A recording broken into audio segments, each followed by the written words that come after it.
Scientology could be called, well, you could call it a religion of religions.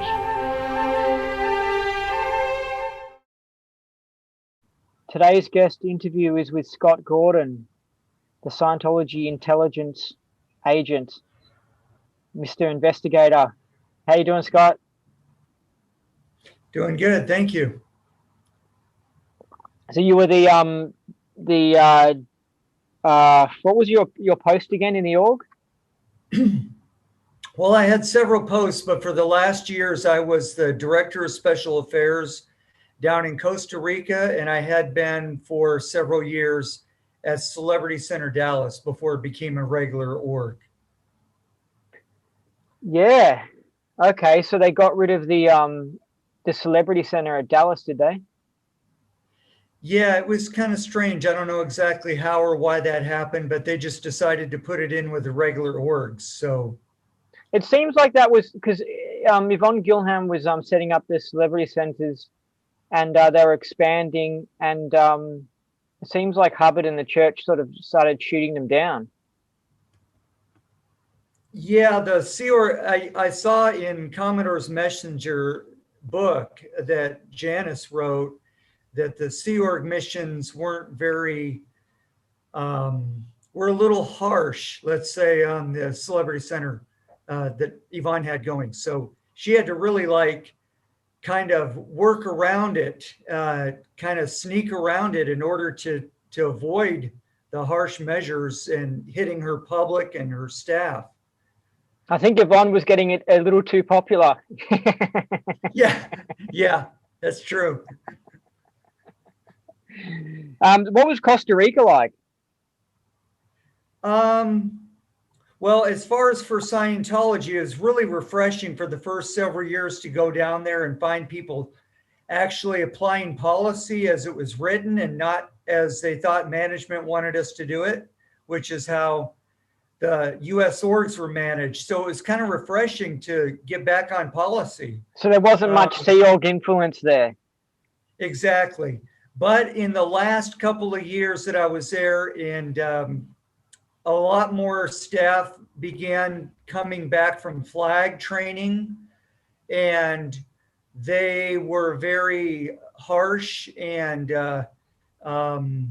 aggressive people from their training, and more and more influence from the in management as well, with people who had gone up to LA and done met with management as well. So it just started to change, but at first it was very refreshing.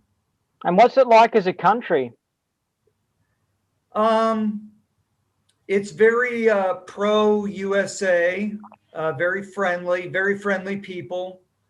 They don't accept US dollars there, do they? Not for general transactions, but it's pretty easy to change money there in the banks. It's not a territory of the US, is it? No, it's never been a territory. A lot of people get it confused with Puerto Rico, which is an island off. Is that a territory of US? Yeah, it is actually. Oh, yeah, that's probably what. It has a Scientology mission there too, but I've never been there and I don't know anything about Puerto Rico. But I used to get a lot of people confused that I was at Puerto Rico, but I was at Costa Rica. Yeah. So what's the COVID situation where you're at? And we can't talk openly about it because it seems like YouTube's got some sort of automatic thingo that can pick up on what you're saying about COVID when you upload the video, and it can like straight away ban the video. So so what's the COVID situation? But just be careful. Yeah, well, I'm in Argentina now, in case you didn't know or anyone else didn't know. I'm in Buenos Aires, a huge South American city. It's called the Paris of South America. And did you go there because of COVID? COVID certainly changed things and gave away what was going to be going on this planet. So it's the first step of many. and I saw the writing on the wall, and I wanted to be with my fiance anyway. I wanted her to come to the States, but after the situation hit, we compared the two situations and we decided it would be better for me to go to Argentina. So it took a lot of work for me to get here. It was not easy. It took several months, and but we are getting married this month, and so I'll be staying here indefinitely and doing it from here. There's not, to answer your question about the situation, it's not a whole lot different from other places in the world. People here, there's less of a police state here, and which is strange because Argentina is known by most people for being a police state. But when they cleaned up their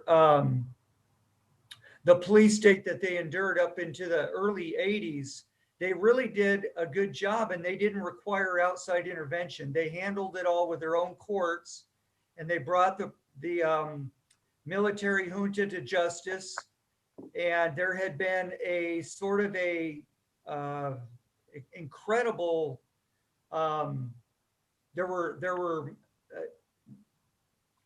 it's hard to put into words, but there's a whole episode in a dark history called the Dirty War, where dissidents were rounded up, tortured, and killed by the thousands. So it's a very dark history, but the people have learned from it, and there's not a whole lot of police power or police force here. So people are complying with the mask, masking requirements and things like that, but they're not, there's been no incidents of harsh police treatment at all. Because has there been any lockdowns recently? No, because we're in summer on this side of the globe. So of course it's not flu season. So be careful, Scott. I'm going to change my light.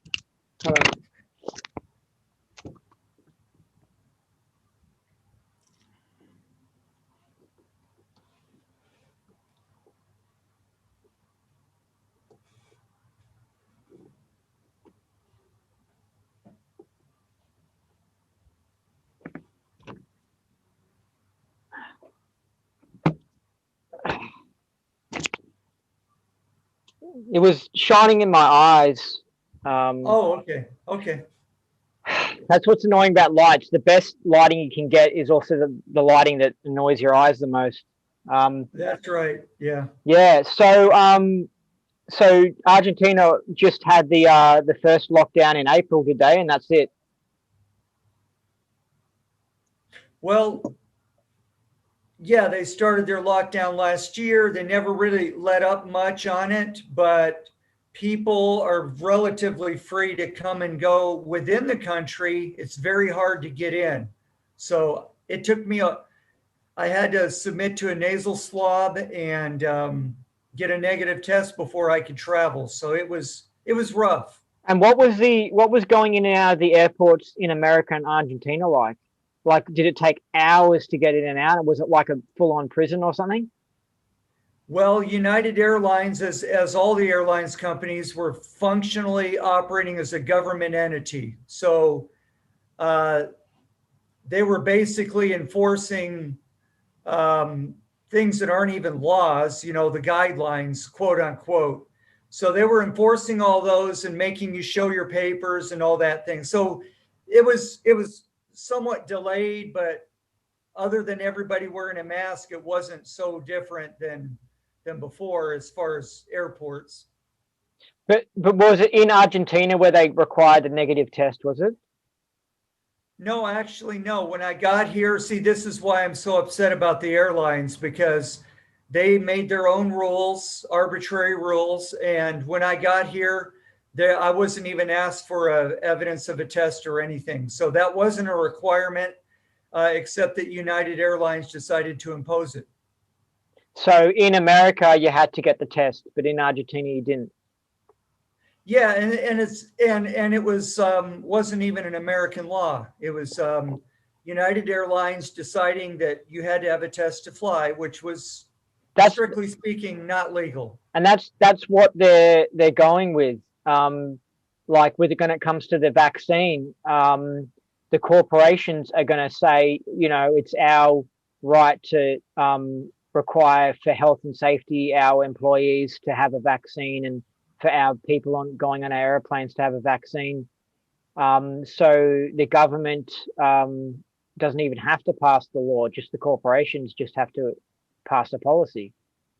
Yeah, and essentially the corporations are functioning with government powers, that they don't have. So what do you think about COVID? Like, do you think it's worst case scenario? Because it pretty much seems like it's worst case scenario. It's literally like something Alex Jones would talk about, like something out of a sci-fi movie. It's just happening in real life and slowly over time, but it's looking pretty bad. It is looking bad, and I don't think the COVID itself is going to last that long, but it could, because they're actually saying it will. But what I think they're doing is they're buying time with it to do a global reset, to starve the peoples of Earth into submission, for their complete reset with total global communism, if they can pull it off. I don't know if they can or not. That they think they can, obviously, or they think they got to make their moves now, that they're running out of time. Hey, on your microphone, do you have like a setting that's have you ticked I think it's got a box for audio where it says adjust volume or something? Because I think it's automatically changing the volume of the microphone, like what it can pick up. Do you know how to check can you check in Zoom for the audio and just check if there's a box that says, automatically adjust microphone? Because it's like yes, it's coming. I'm checking right now. Let's see. It seems to be turning on and then turning down, and it's a little bit annoying. Okay, so should the automatic be turned off then? Yeah, turn it off, because it's like it just gets it's not that good. That they haven't perfected the technology. Okay, give me an idea if that's the correct volume, because I can adjust the volume. I think you sound fine now. Okay. I'll make it a little bit more, just a little bit more, and that's fine. How's that? That's a bit too much. That's all right. That's good. Leave it at that. Okay, how's that? Yeah, it's fine. Okay, good. Okay. So it's hard to talk about Corona because of getting banned, but I mean, it seems like they're building quarantine prisons, and they just announced that New Zealand's going to have a trial run of the vaccine passport, and it just seems that they're going all out on this. They really are doing it. It's pretty messed up. I think Argentina's a good place to be. There's a lot of space there. Seems like a good country. Yeah, it's not on the immediate priorities of the globalists. They're going after the Commonwealth states, Australia, New Zealand, Canada, and England's just getting bombed by it. England and Scotland. Oh man! And the United States of America is, of course, in their crosshairs as the last bastion of freedom, and so they're really going all out on the United States, as anyone who's watching Alex Jones knows. Alex is telling it like it is these days. I don't care what people think of him in the past, but then that's why he's banned. He was the first to be banned because he's telling the truth, pretty much. Yeah, it's pretty messed up, because I'd always listen to him and it would be like, oh yeah, he's exaggerating and stuff like that. But I knew it wasn't ridiculous. I knew it was like, a possibility, but I just didn't think it was going to happen. And I tried to go with the whole positive thoughts thing. But it doesn't matter. I guess I think thoughts can influence reality to a certain degree, but it seems like that they're full on are doing it, and he was just totally right, because he was just monitoring what they were doing and saying, because he watched news across the whole world every day. and they sort of tell us what they're doing to us in the news. Yeah, and there's one. That's why it's interpolating, actually, the news. It's like, I think that if you can see through the manipulation, you should watch it a bit more. Like, people should watch it. Like, but if you can't see through the manipulation, then don't watch it, because you're just going to get brainwashed. But Absolutely. if you can't Yeah. see through it, then it's kind of, I think, okay to watch it a bit, to just find out what's going on and monitor what's going on. Yeah. And, for Scientologists, there's kind of a little known concept called appropriate tone level.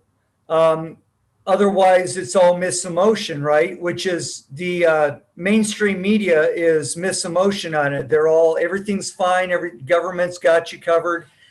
And Alex Jones has the correct emotion, and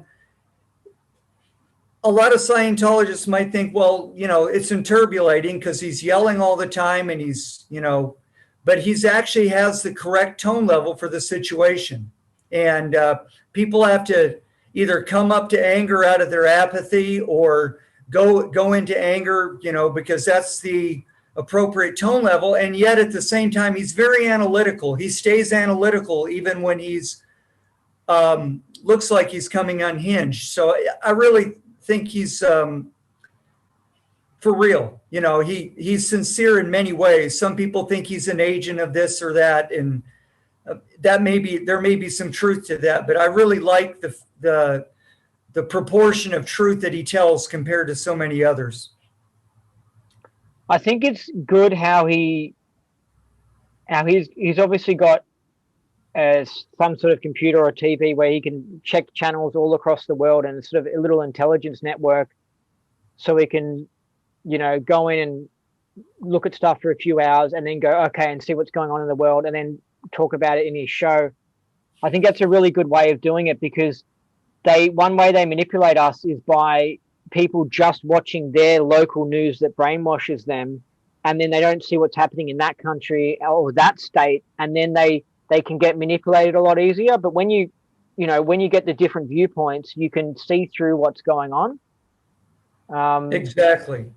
And the enemy strategy, the takeover of planet Earth by the elites, whatever you want to call it, communism or whatever, fascism, is all dependent on stealth. And so they depend on everyone going into their normalcy bias and not seeing that things are radically going forward and under the radar, because the mainstream media refuses to report it. Hey, sorry, something just happened. Do you know what time we started this interview? Do you have an idea? It was somewhere around 10:20 my time, so it's been going for about 15 minutes. Really? Yeah. That's what I was thinking, because I logged in at about 10, like your time, like 10:04 or something, and then you didn't come on for another 8 minutes or something, and then we started, right? So we didn't. About that. Yeah. So we didn't start. We definitely didn't start before 10:10, did we? No. But so far this recording has been going for 32 minutes, right? That's interesting. And then what time is it where you are? Is it 10:37? Yes. See, this sort of shit happens to me right now. This is absolute fact. We know this. Yeah. Okay. We've had a time glitch just during this interview.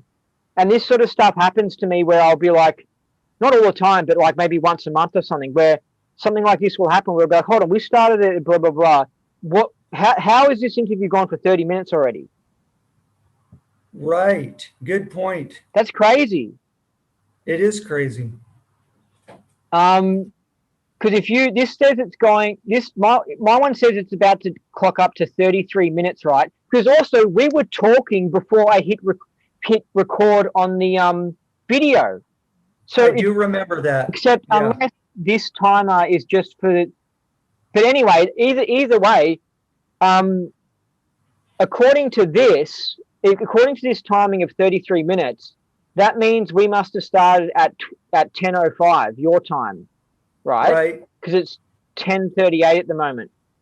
Right. According to this, we must have started at 10:05. I'm pretty sure that's not the case, because I remember being a little bit late to it, you'd sent me the message, right? And then you'd obviously like left your computer, and then you came back at like 10 past 10 or something. So we've just had a time glitch. This is cool. Yeah. It's pretty funky when that happens, and that makes me think we're in some sort of matrix where interesting stuff like that happens. Yeah. Mm. Yeah, I once had a time happen where I left a movie and like I was playing a video, and so I know that the car trip was like exactly 15 minutes because the video went for 15 minutes, and the trip should take about 15 minutes. But then when I left, it was like, I don't know, like 9 o'clock or something, and then I came back when I arrived home, it was like 9:07 or something, and it was like, whoa, that shouldn't have taken 7 minutes. That's freaking crazy. And then I saw 11:11 on the clock. Actually, it was around. I left. It was around 11 o'clock or something. I saw 11:11 on the clock, and I was like, whoa. And so now every time I see 11:11, I wonder if there was a time glitch. Yeah. Interesting.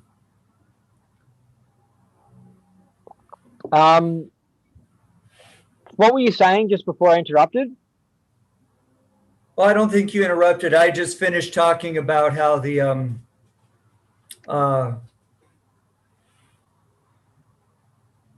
actually I forgot. We had wrapped up the point though. I wasn't in the middle of anything. Something about COVID, but it's concerning because I don't know, it's pretty messed up, but whatever. Yeah, we were talking about Alex Jones and how his reporting is more. I was saying his reporting is far more accurate and spot on, and it's what we need to be looking at as far as where things are going, because most of the news is being suppressed of what's really going on because they're trying to do it stealth. They're trying to do it without public scrutiny, and then they're going to say it's because they don't want to alarm people, but it is alarming what they're doing. Taking away freedoms, etc. Yeah, I really have hope for Texas. I think that the certain places are really infiltrated and in with this whole thing, but I feel like Texas and like Kansas and stuff, they just don't have as much suppression there. I think that they don't have these control systems down pat. And so I'm really hoping that like the Confederate states unite, or the politicians get cleaned up in Washington. I don't know, but I mean, we know that the masses are really awake to this, and the masses voted for Trump. Like he got the most votes like ever, and people are really awake. But the problem is that there are just so many sellout government health advisors and so many sellout politicians and lawyers and judges and crap, and they're all rotten. And I don't know, maybe they're going to awaken soon and start just stop being obsessed with money and just, I don't know. Yeah, one can only hope. Yep. But it's all pretty messed up. It really is pretty messed up. But I've found that whenever I've been in a really like tough situation, it actually ends up being cool and interesting and good in the long run. It just seems bad in the moment. So there could be a really big light at the end of this tunnel. But also, anyway, we'll start talking about Scientology. But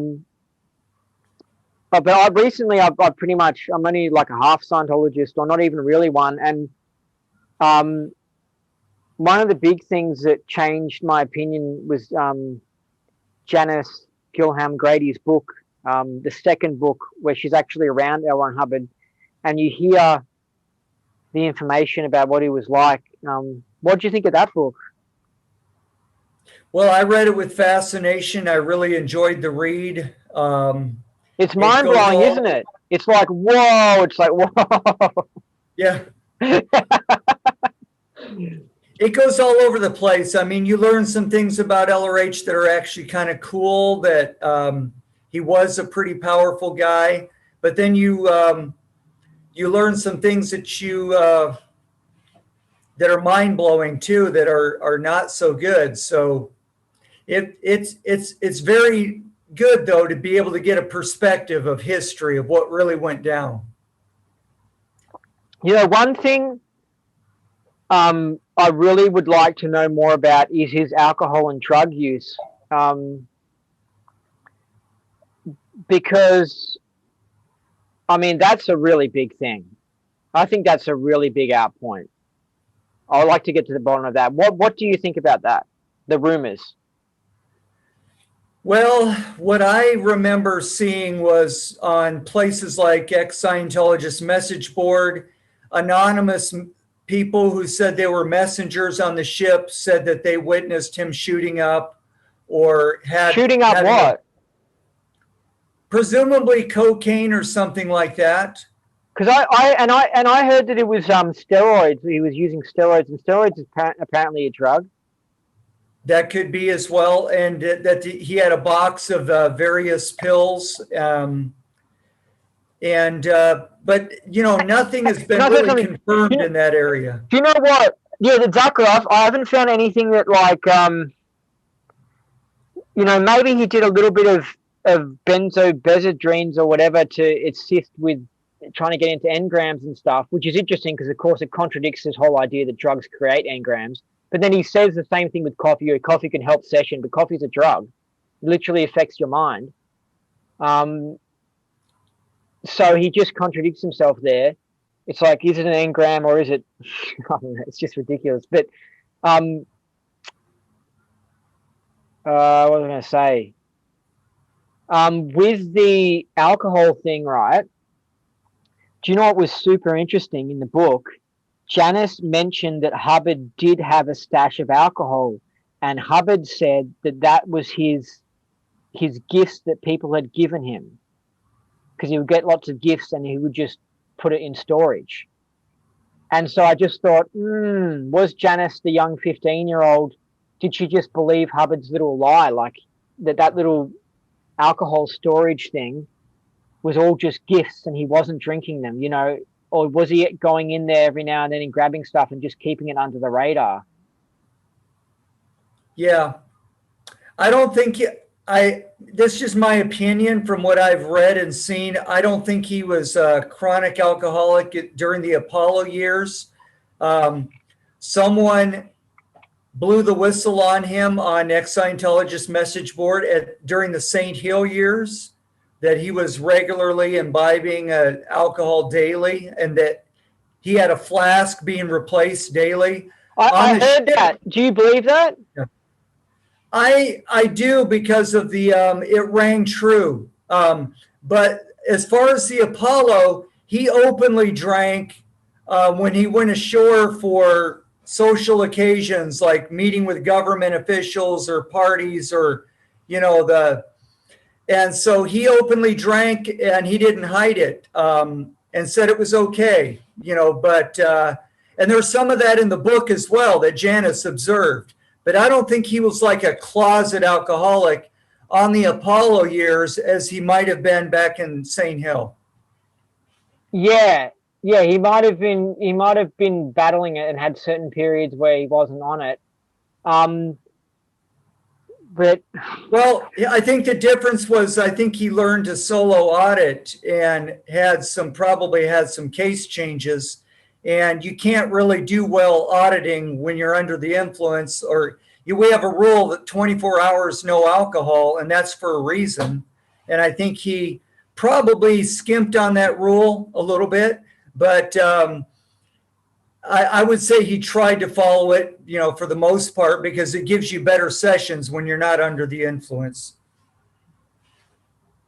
Well, Pat Broker was an alcoholic, wasn't he? And apparently he was having parties when he was in the 80s, looking after Hubbard and stuff at their ranch or something. Oh, yeah. Pat Broker was definitely an alcoholic, yes. See, that's they were all drinking. It's interesting because it's like, if he was anti-alcohol, I don't know, I just don't think he would have chosen a messenger who was an alcoholic to be hanging out at his ranch. Well, not only that, in the Jesse Prince book, it's clear that LRH is drinking every day by the time he's on the ranch. So he went back to drinking daily. Yes. There's also an incident where Captain Bill, this is what Captain Bill really pisses me off, because you can tell he withholds out PR data. And I don't like how Scientologists do that, because they trap you into Scientology by not telling you the full story of what's going on in the religion. But Captain Bill, I don't know if you heard this, but Captain Bill tells of the story where it was like New Year's or Christmas or something, and Hubbard called him over and offered him some alcohol, and they drank together. And, you know, when you don't know about this, you just think, oh, yeah, it was New Year's and stuff. But Hubbard wasn't in a social environment. He wasn't at the party. He was just in his office. And he had some alcohol, and it was like, I don't know, gin or something. And he had some with Captain Bill. And that, to me, actually is kind of behavior of an alcoholic, that they have their own. See, I'm not alcoholic, right? So if I was on the Apollo, in my little cabin, I never would have like a setup where I could have gin or whatever and then call over Captain Bill to come into it. If I was going to offer Captain Bill a drink, it would be in the socialized area, because I'm not an alcoholic, and I would have got the alcohol from the communal area and would have said, hey, Captain Bill, come over and have some alcohol. It wouldn't be in my private office, and I wouldn't be drinking by myself.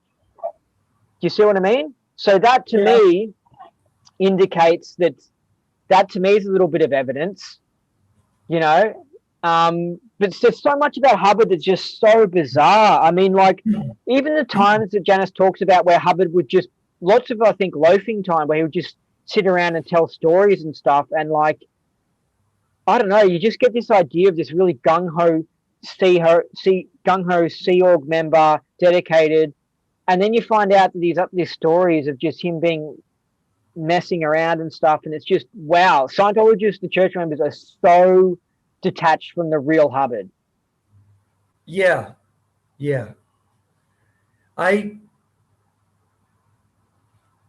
baffles me, you know, as well to find those things out. He was an intelligence agent, so they're great at going on a mission and playing a certain character on a mission. So they're sort of like, they're actors, basically, agents. So in order for him to have been in naval intelligence, he must have had that ability. And so he did it with the Scientology public. He played a character and foisted it onto all the public. Only those people who were close to him, like Janice and Jesse Prince, got to actually see the real Hubbard. Right. And, you know, in playing the character, it's really strange, because playing the character itself draws you into that life or that character. And so I don't think he was completely a fraud, like many other people have concluded that have found out about his intelligence background or have looked at how Scientology went and some of the comments that he made. I think he was deeply divided inside himself. But I think a part of him did believe that he had found some really cool things that would help people. And he did believe in it. And he did find that the auditing worked, and he did apply himself. I mean, he was diligent. He spent a lot of time, usually late at night, doing research, either solo auditing or studying folders. So you get this dual picture of a guy who sometimes just, like you said, loafed for long periods of time and didn't seem to care about anything. And other times was just blazing this trail of research, like during the expanded Dianetics and L's of 1972.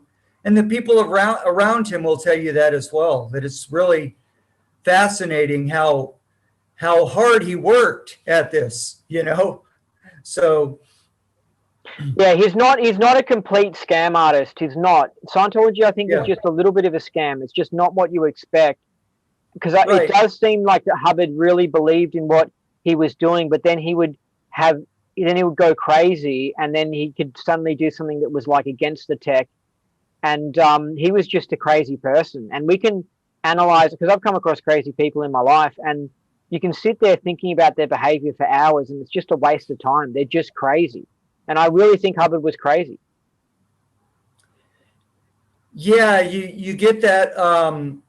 You get the phenomena that you'll find in artists or inventors, that sometimes they will actually go on and go on and really push and make lots of breakthroughs. And then all of a sudden there's some kind of psychological thing, or you, in Scientology terms, we can say it was a whole track key in or something like that, where the guy just destroys his own work all of a sudden, and it says, oh, he did that with Dianetics in the early 50s, especially when he lost Dianetics and he actually started attacking it, and went off and did Scientology. And then it took him a long time to bring Dianetics back into the mix, really, even when, and so there's a history here. There's a history. It's not the first time that he did very strange things that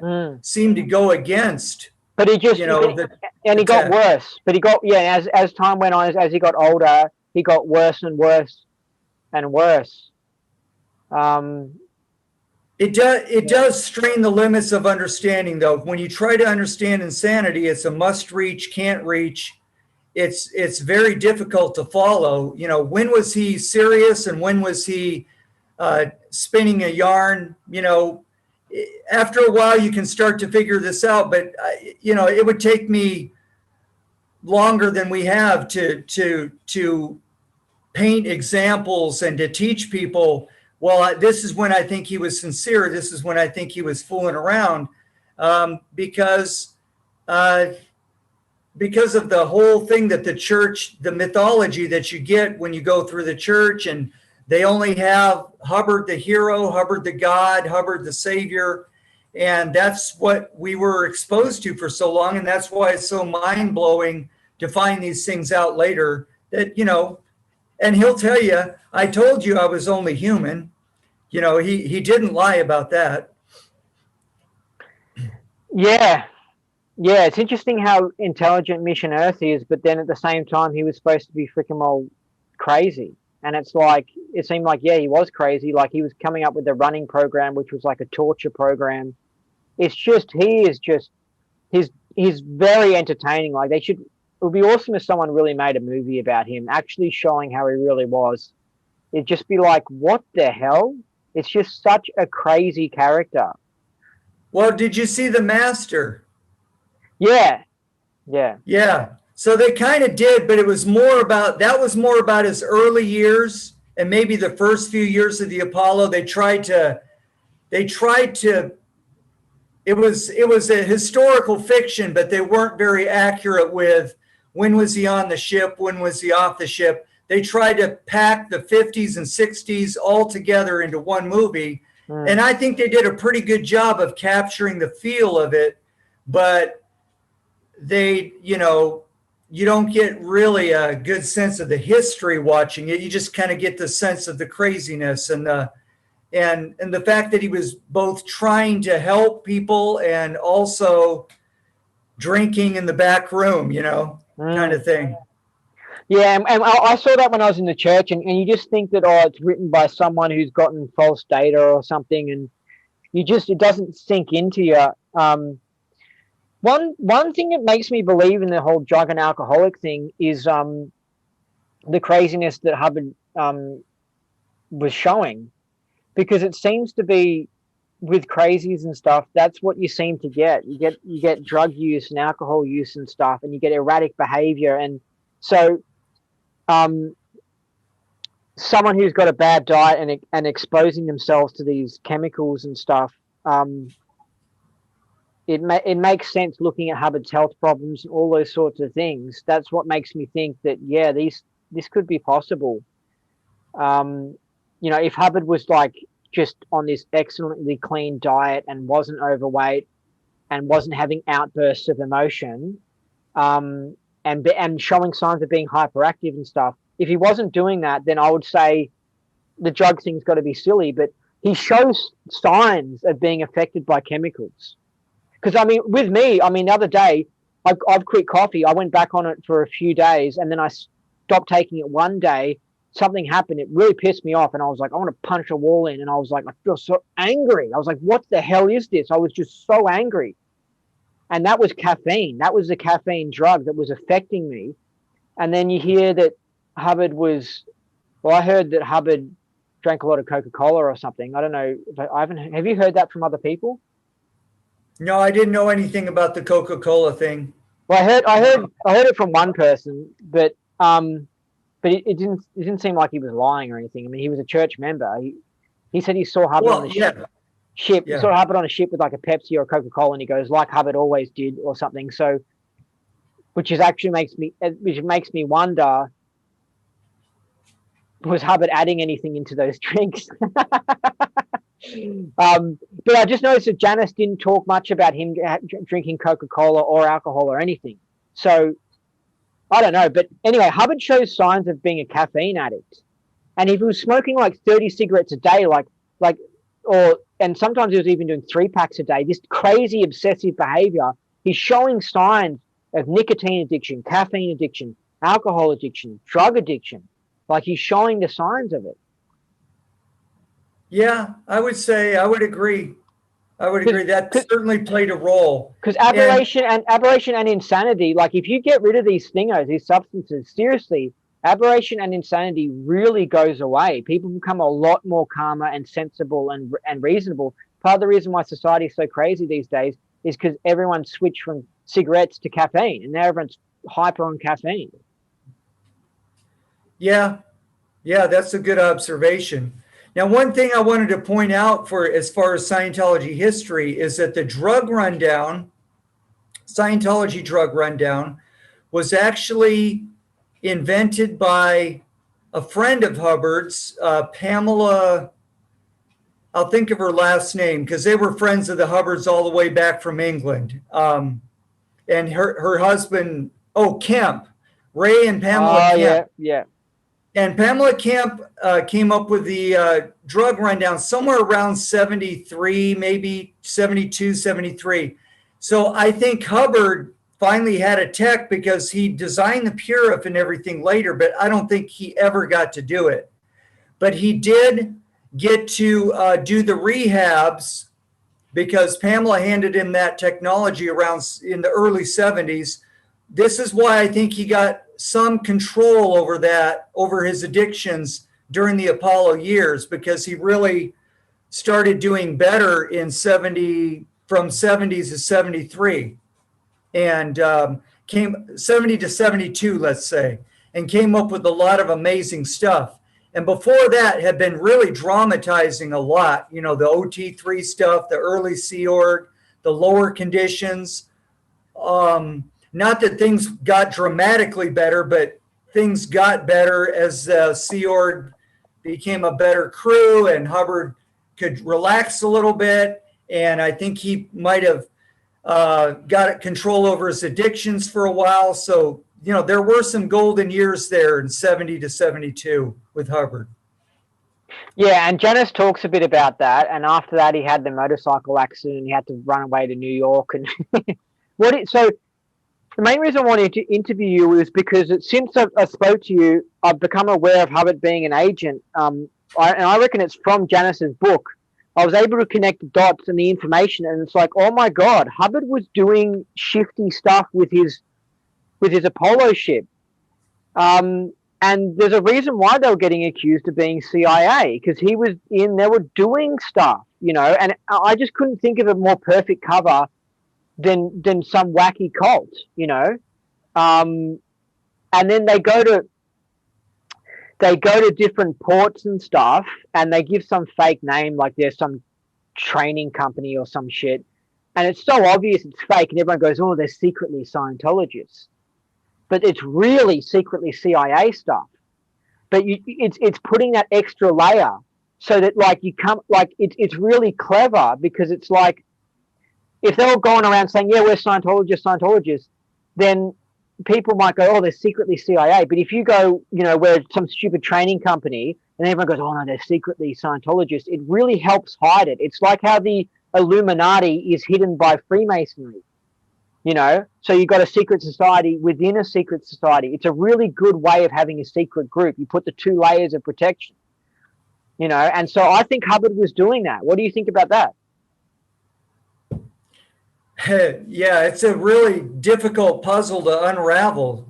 All of what you said rings true, and I have had similar thoughts and theories. But um, I will go back and forth because I do two things. I'll study the research and the history.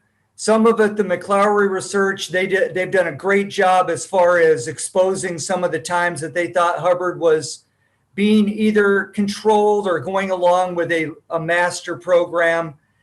And that stuff rings true. But then I'll go back and I'll study the technology itself and the lectures he was giving and the quality of research he was doing. And I'll go, wow, this guy, he was a pretty awesome, and brilliant character, even though he played dumb or played like the dumb old cult leader a lot of the time as well for the public, that some of the public that were around him. So it could be a lifelong study to try to unravel, what was he actually doing and why did he do these crazy things that he did when he did them, but then why is a lot of the text so coherent and so workable and so brilliantly worked out, so it's like, yeah,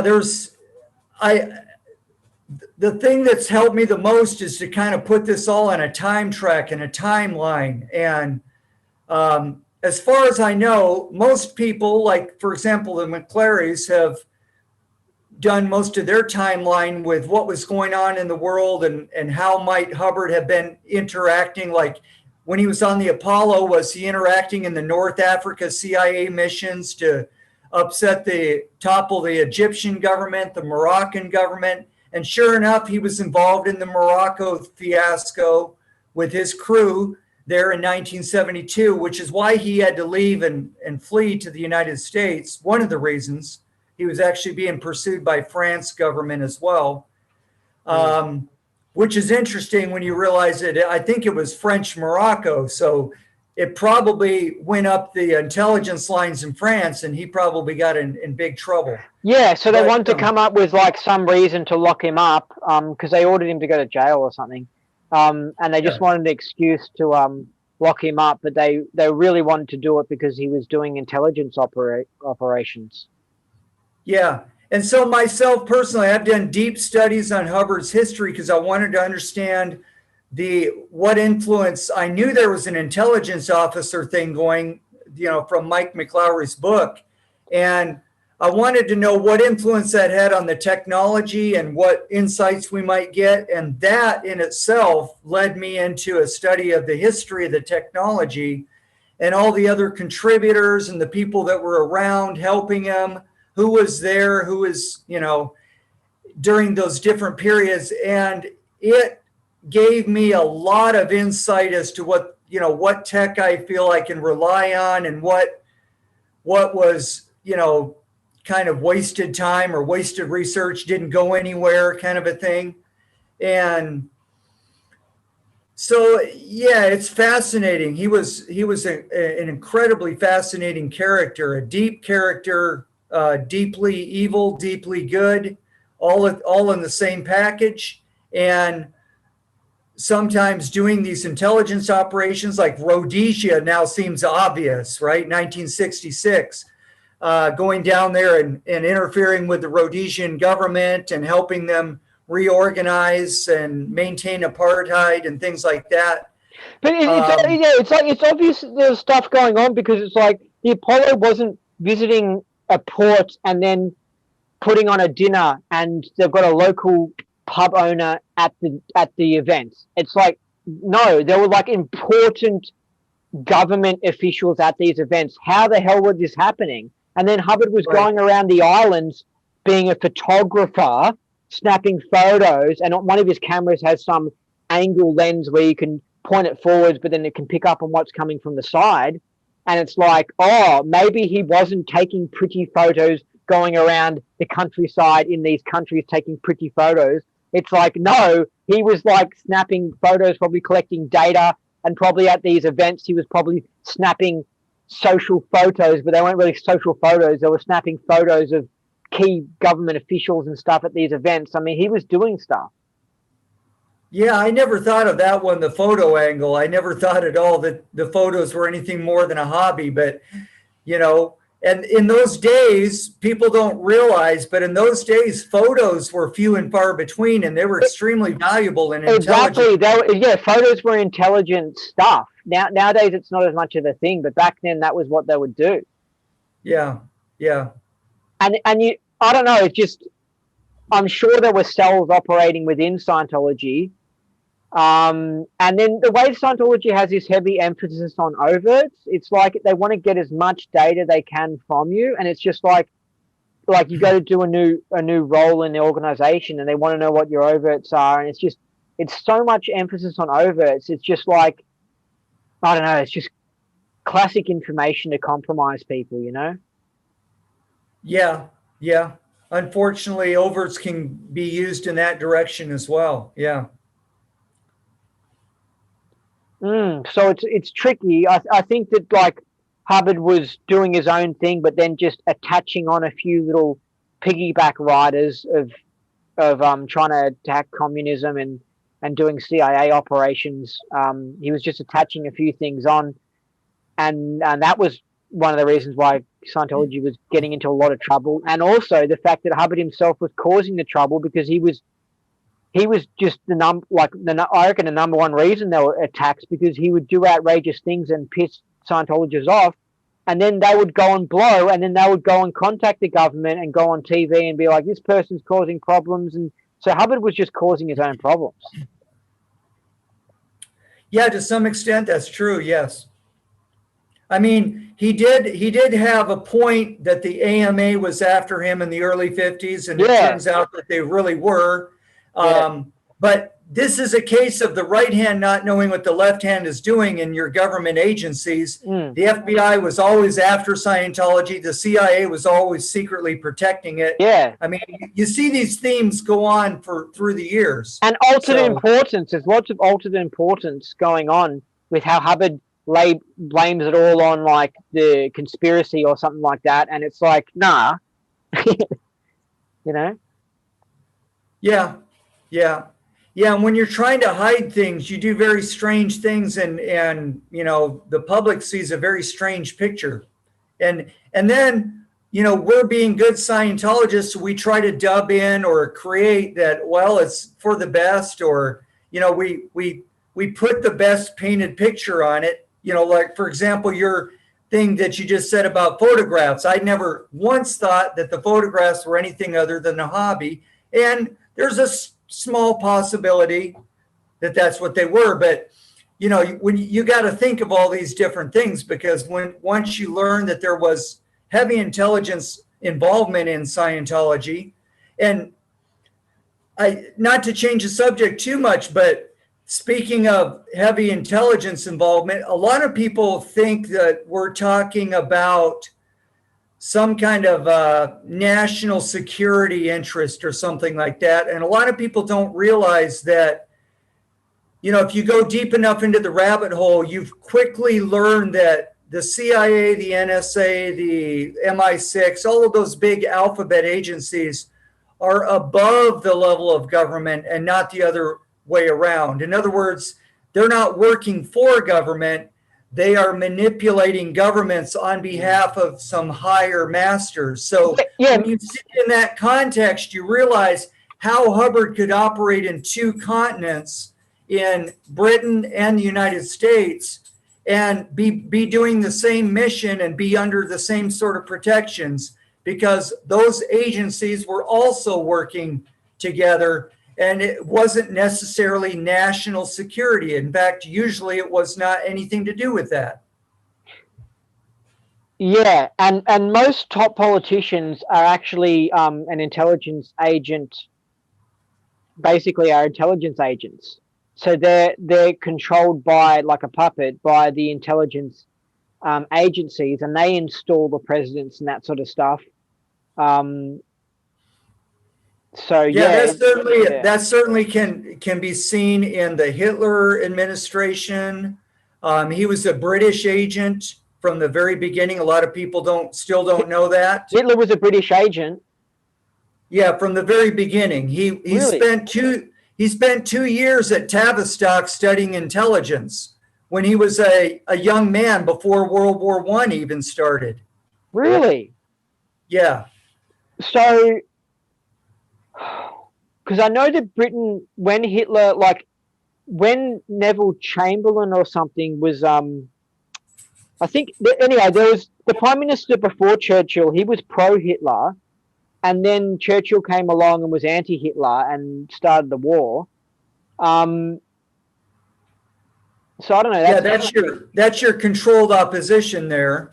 Because Hitler was strongly anti-communism, and communism was all about getting rid of the monarchy and getting rid of the aristocracy. So it makes sense that the British aristocracy would be trying to team up with Germany and fight communism because it was trying to take over all these countries or something. Right. And since it was a very extremely powerful popular movement, Hitler had to pretend to be against the aristocracy and against the Rothschilds, who, he never once bombed the city of London, and he never put any Rothschilds in jail, even though they did go into their houses and steal their art, but they never caused him any grief or any pain or even arrested a single Rothschild, other than, I think, house arrest for a few days. That was it. It's really complex, these sort of things, but it's still not as complex as Hubbard. I think Hubbard's, Jesus, well, that's wild. But it seemed like Hubbard was trying to support the aristocracy and the kings and the right-wing dictatorships in these countries and stop the communists from taking over, because they were just getting country after country in the 60s and 70s. Right. And I think really what I figured out they're doing is because the same group that controlled Hitler controlled Karl Marx and the Soviet communists. So you have two hands playing controlled opposition for the masters of the planet, and the goal is slavery in either case, to keep the masses at bay.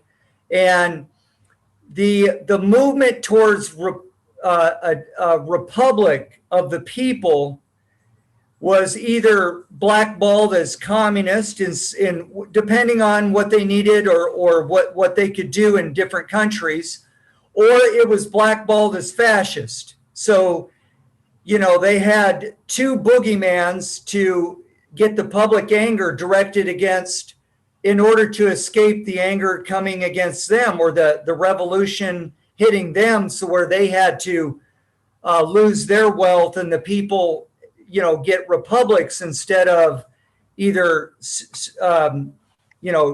fascist dictatorships or communist dictatorships, which are essentially, both totalitarian states controlled by the bankers. Yeah, the bankers, they just they really seem to use the pan-determinism idea or whatever. They just control both groups. They infiltrate either, and they're clever because they went where the money's at, because you can really control so many things with money.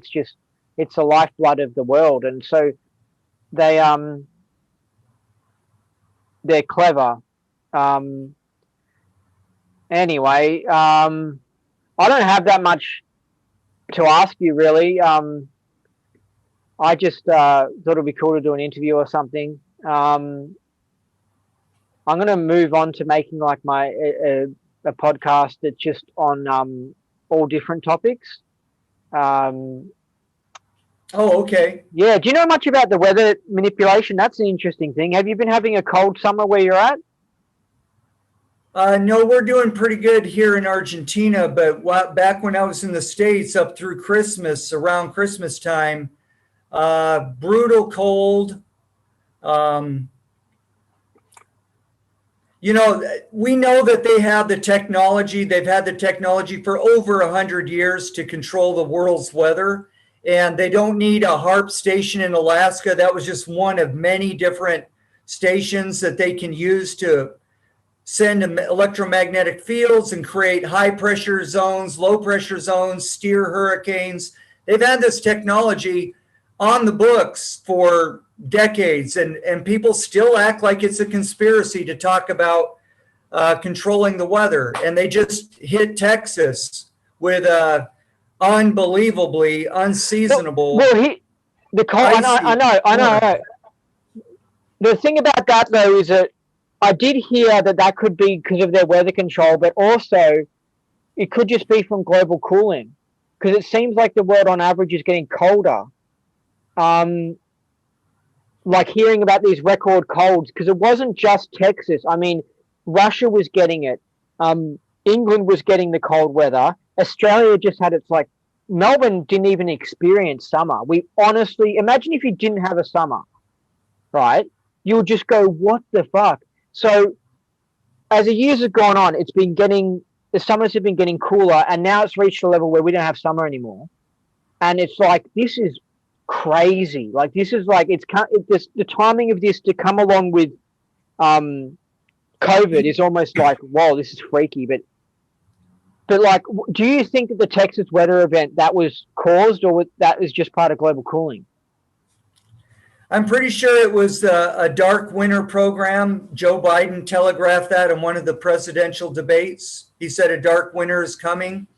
He knew because that was the plan. And the plan was to do some weather manipulation and shut down utilities. Yeah, exactly, because they shut down the power. So if they didn't shut down the power, then it'll be like, oh, okay, there wasn't government involvement. But we know the government got involved in shutting down the power. And it's like they're trying to mess with Texas. So they could have caused the weather event because they can control the weather. They seem to do it at key moments. Like if they're doing some climate summit or something like that, they'll mess up the weather in that city just before the climate summit to cause hype. They literally, that's what they can do. Like, it's crazy, but they're doing it, right?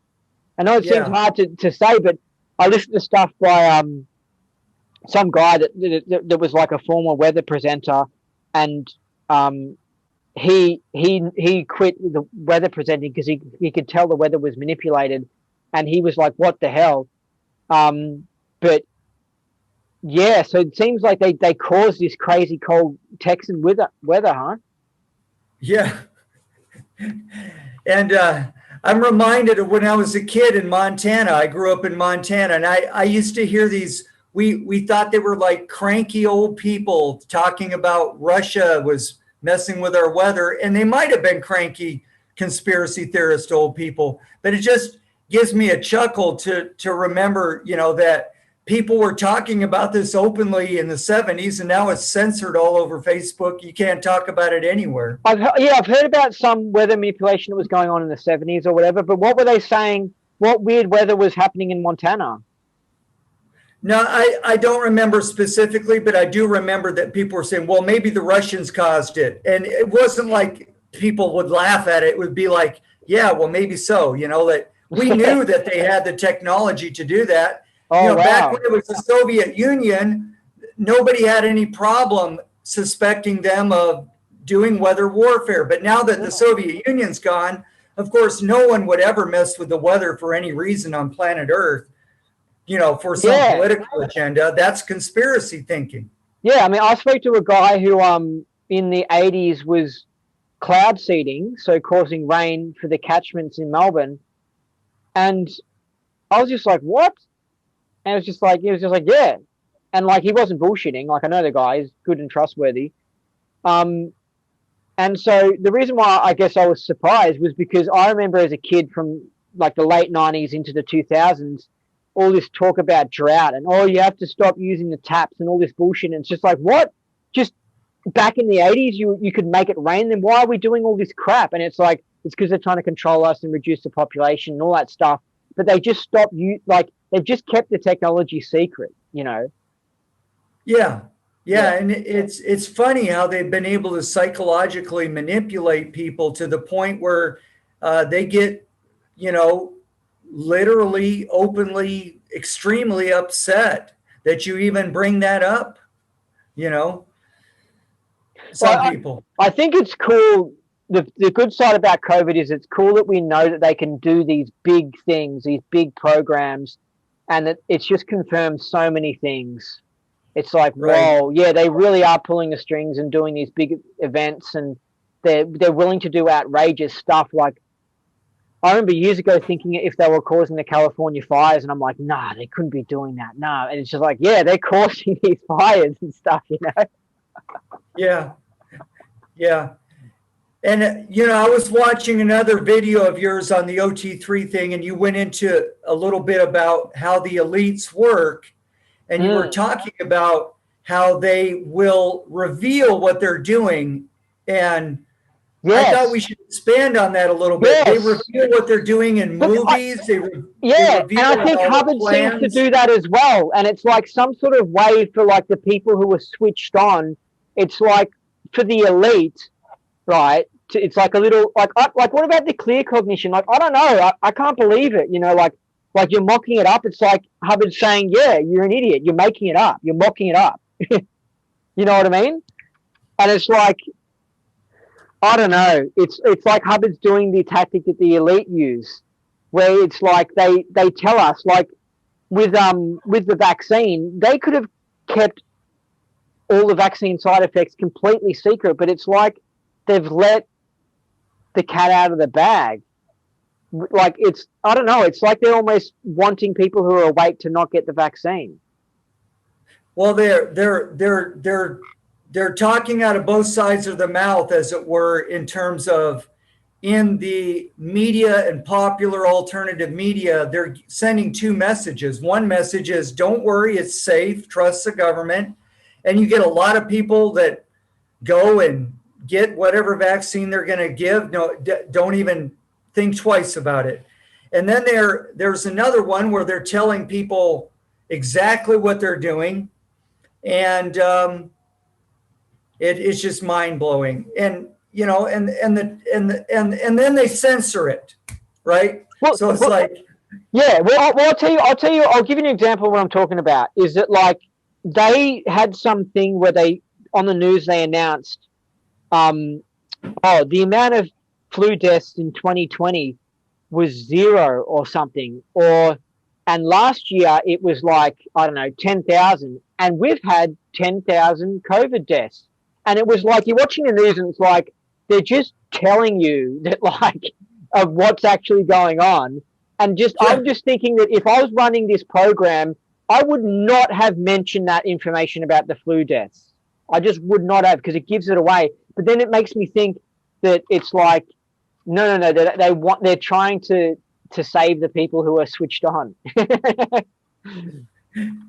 Yeah, I think that's how they get the good guys that work with them and for them to go along with it. To go along with it, because they're basically saying, hey, you want to save some people? You care about these humans that we don't care about, but you're working for us so that you know what we're doing. It's sort of like the good guys, the so-called QAnon, the military intelligence, the good guys. They say, go ahead, tell them all you want, because we know that they'll be laughed at. But, basically you can save the people who do have common sense and do have, care about their own health and things like that, are going to switch on and go, wow, and all of the plans that have laid out before COVID even happened in these other exercises are on the websites. It's public data. It's not even hidden most of the time. But then, you try to bring it out on social media, and of course it gets suppressed as conspiracy theory, even though you're showing publicly available data that the World Health Organization or whatever, World Economic Forum has come out with. It's actually right there on their websites, but if you try to put it on Facebook, it gets censored. I think this is some eugenics thing. I think it's like they like the idea of there being a minority group of the elite, and they don't mind like Alex Jones waking them up, and they want people who can't see through it to get the jab and yeah, it's something like that. Well, what I think's that's how going it's on. working out. But there's some kind of thing that I haven't quite figured out yet, and that is they're trying to get a dumbed down population. Maybe here's what maybe they think. They think they're going to get the intelligent people left, and that they can further mind control them into a corner to where they're going to serve them as the technocracy, the people who run things for them, while all the quote unquote dumb people are gone because they took the vaccine or they trusted government, and then they got mowed down.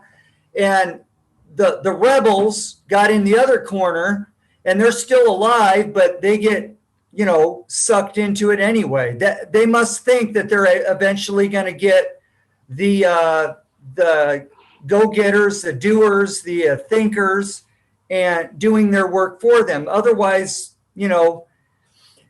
anyway, it's an imperfect plan any way you look at it. Yeah, It's a problematic plan for them as well as for us. Maybe there is a cosmic law of karma, and it's like if you do something bad to someone, then you get repercussions, right? But if you screw the person over, but at the same time you say he's mocking it all up, at the same time giving them a chance to wake up to what's going on, then, or like you show some report on the news about vaccine side effects, which I have done, which I think is strange, but if you give them a chance to spot the scam, then you're not screwing them over. Do you know what I mean? Like you're not actually committing an overt upon them. You're not breaking that cosmic law. And yeah, there might be. That's what they're trying. Maybe they are trying to avoid doing overts. Yeah, and that's very interesting. They think they can get around the law of karma, which is basically if you do bad things will come back and hit you.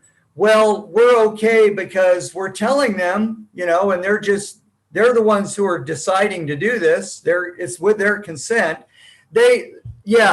Mark Passio, who was in the Church of Satan, is now in the Freedom, Truth, Justice movement, a really good teacher, really does a good job of explaining all this, and how when he was in the Church of Satan, he would hear them talk about this, and how if they got order followers to follow their orders, but they weren't actually doing the dirty work, that they could escape karma for that. Or, as you were saying, if they could tell people what they were doing at the same time they were doing it, like show it in the movies, or put it on their websites, that absolved them of responsibility. Yeah, like there's some sort of like it wasn't X-Files, but it was like by the same guy. And before 9/11, in it, like there's an episode where I think terrorists remote control, or the government remote controls a plane into the World Trade Center. And it's kind of basically what happened in 9/11, and it's done to start a war in Iraq. And it's like what happened in 9/11, right? In this episode of this show, I think it's called A Lone Gunman. And it's like, what the hell? And it's almost like they're putting it there because they're like, hey, look, before the event, we had a TV show. How is a TV show actually showing what happened? I don't know. It's just, I reckon they've got these beliefs because they've got a secret religion, which is the Illuminati. It's a secret religion, and we don't know the beliefs of the Illuminati. So it's like, like at that point you said, where it's like, they don't get the karma if they make someone else do it. So they're like, hey, I didn't freaking jab anyone. It was all these doctors. They're the ones who did it. They're the ones who were so dumb that they didn't even research what they were doing as a job. You know what I mean? And I get what they're talking about. I mean, if you think about it, like, if I did get damaged by one of these things, I would be like angry with like Bill Gates or something, but I would be very angry with the doctor. I'd be like, you are a freaking idiot. You are disgusting. I'll be so angry, upset with the doctor, Right. Yeah, the ones who know better and should be telling their patients what's going on that are not. Yes. But I think like if you were like a carpenter or something like that, and you do all these dodgy things because you're going to your local, someone's telling you this information, but it's just like you're the one who's building the houses with the wood. It's you who need to be responsible for this sort of stuff. Yeah, which is what Mark Passio says about the order followers, the police and the military. Although the military is given a justice code or whatever they call it, the uniform military code, they're given an instruction at the very beginning. They have to memorize it. It's almost like Chinese school in Scientology, that they will never follow an order that's illegal, right? And that's part of the oath to the Constitution. But yet they do that all the time, and they're lured into doing that, and they fight these wars for the order givers who think that they have escaped karma by getting these soldiers to do the fighting. They're the ones who actually shoot the kids and the ladies and the civilians. And so, they are the ones who are morally culpable. Mark Passio makes a great case for that. The this policeman who enforces this stuff, the military who enforces this, are actually the number one assaults on human freedom. They're the ones who enforce these orders. This makes me wonder, because I always thought, if you look at, like, you got the whole karma and the overt motivator sequence and stuff, and then you see so many people who are like successful SPs, and you're like, what's going wrong here? And like, if you think about it, it's like, well, maybe those SPs are just, they're getting all these other people to do their dirty acts, so they're not getting the karma.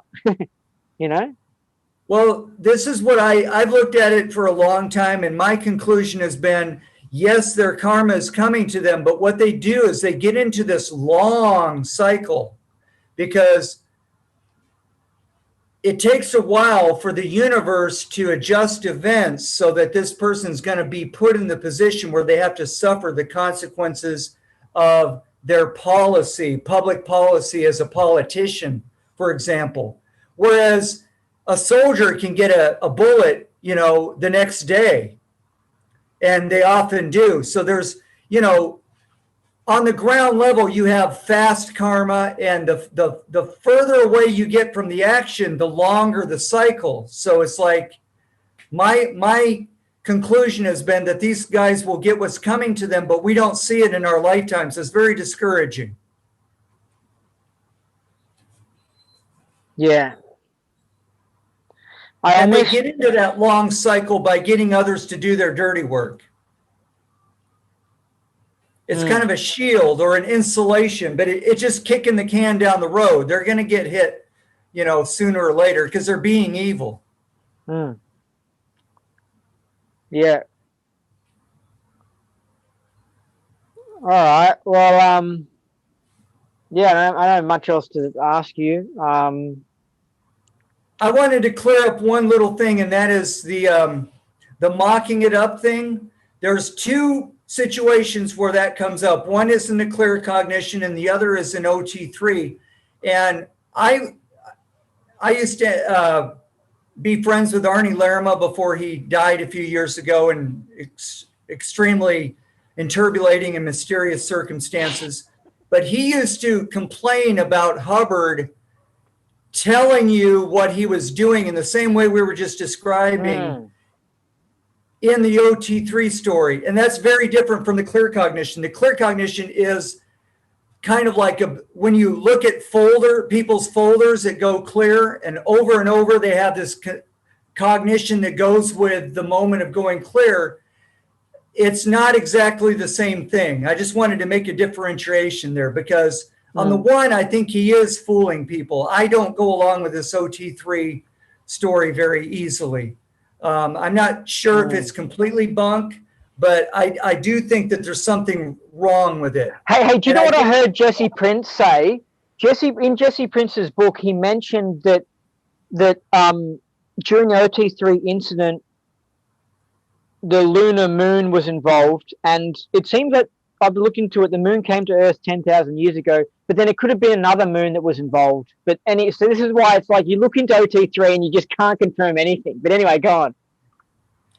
No, that's all I wanted to say is that you know, the I'm mocking it up thing was possibly And it says possibly he. could have been a joke. It says he. It doesn't say he's mocking it up in a he. You know what I mean? And it's like Hubbard was a he. You know. So I don't know. Right. Yeah, he's mocking it up. Yeah, that's a good one. But So how would people hear a pilot say he's mocking it all up? Like the person sitting next to the pilot in the UFO would hear it. But right. Do you have any understanding of that? How would some Thetan, it's like, how would Thetans on Earth hear he's mocking it up? I don't get it. Well, this is a different way of looking at incidents. Some people think that when they run their incidents, they're actually remembering their past body and what they perceive there. But, you know, when you look at remote viewing, if you run an incident, you should be able to see and hear a lot of things that, you know, you wouldn't have been able to see from your body. So I think that's what that probably is. Yeah. But I'm just wanted to differentiate that those are not the same two things. I don't think he was joking around with clear. It's a very simple cognition that people get consistently over and over, that even those that never heard the cognition. So it's like there's something to that. So what do you mean? So they run lots of Dianetics, they have like a big win, they feel awesome, and then they go, oh, I'm mocking up my reactive mind. I'm putting it there. Well, they almost never use that word. That's how that got confused. The mocking it up, the attackers of Scientology have borrowed the OT3 thing and applied it to the clear cognition wrongly. The clear cognition, basically, I hate saying it because I know nobody wants us to talk about it, but it's really not that big a deal. It's actually in one of Hubbard's books. But it's not stated as such. It's actually in one of his videos. But he's basically saying that we create the reactive mind, and the realization you have when you're going clear is how you're creating it. And when I had the clear cognition personally, I looked at what I was doing with my mental machinery, and I went, wow, I am making all of this run, and I'm able to control it a lot better than I have been in the past.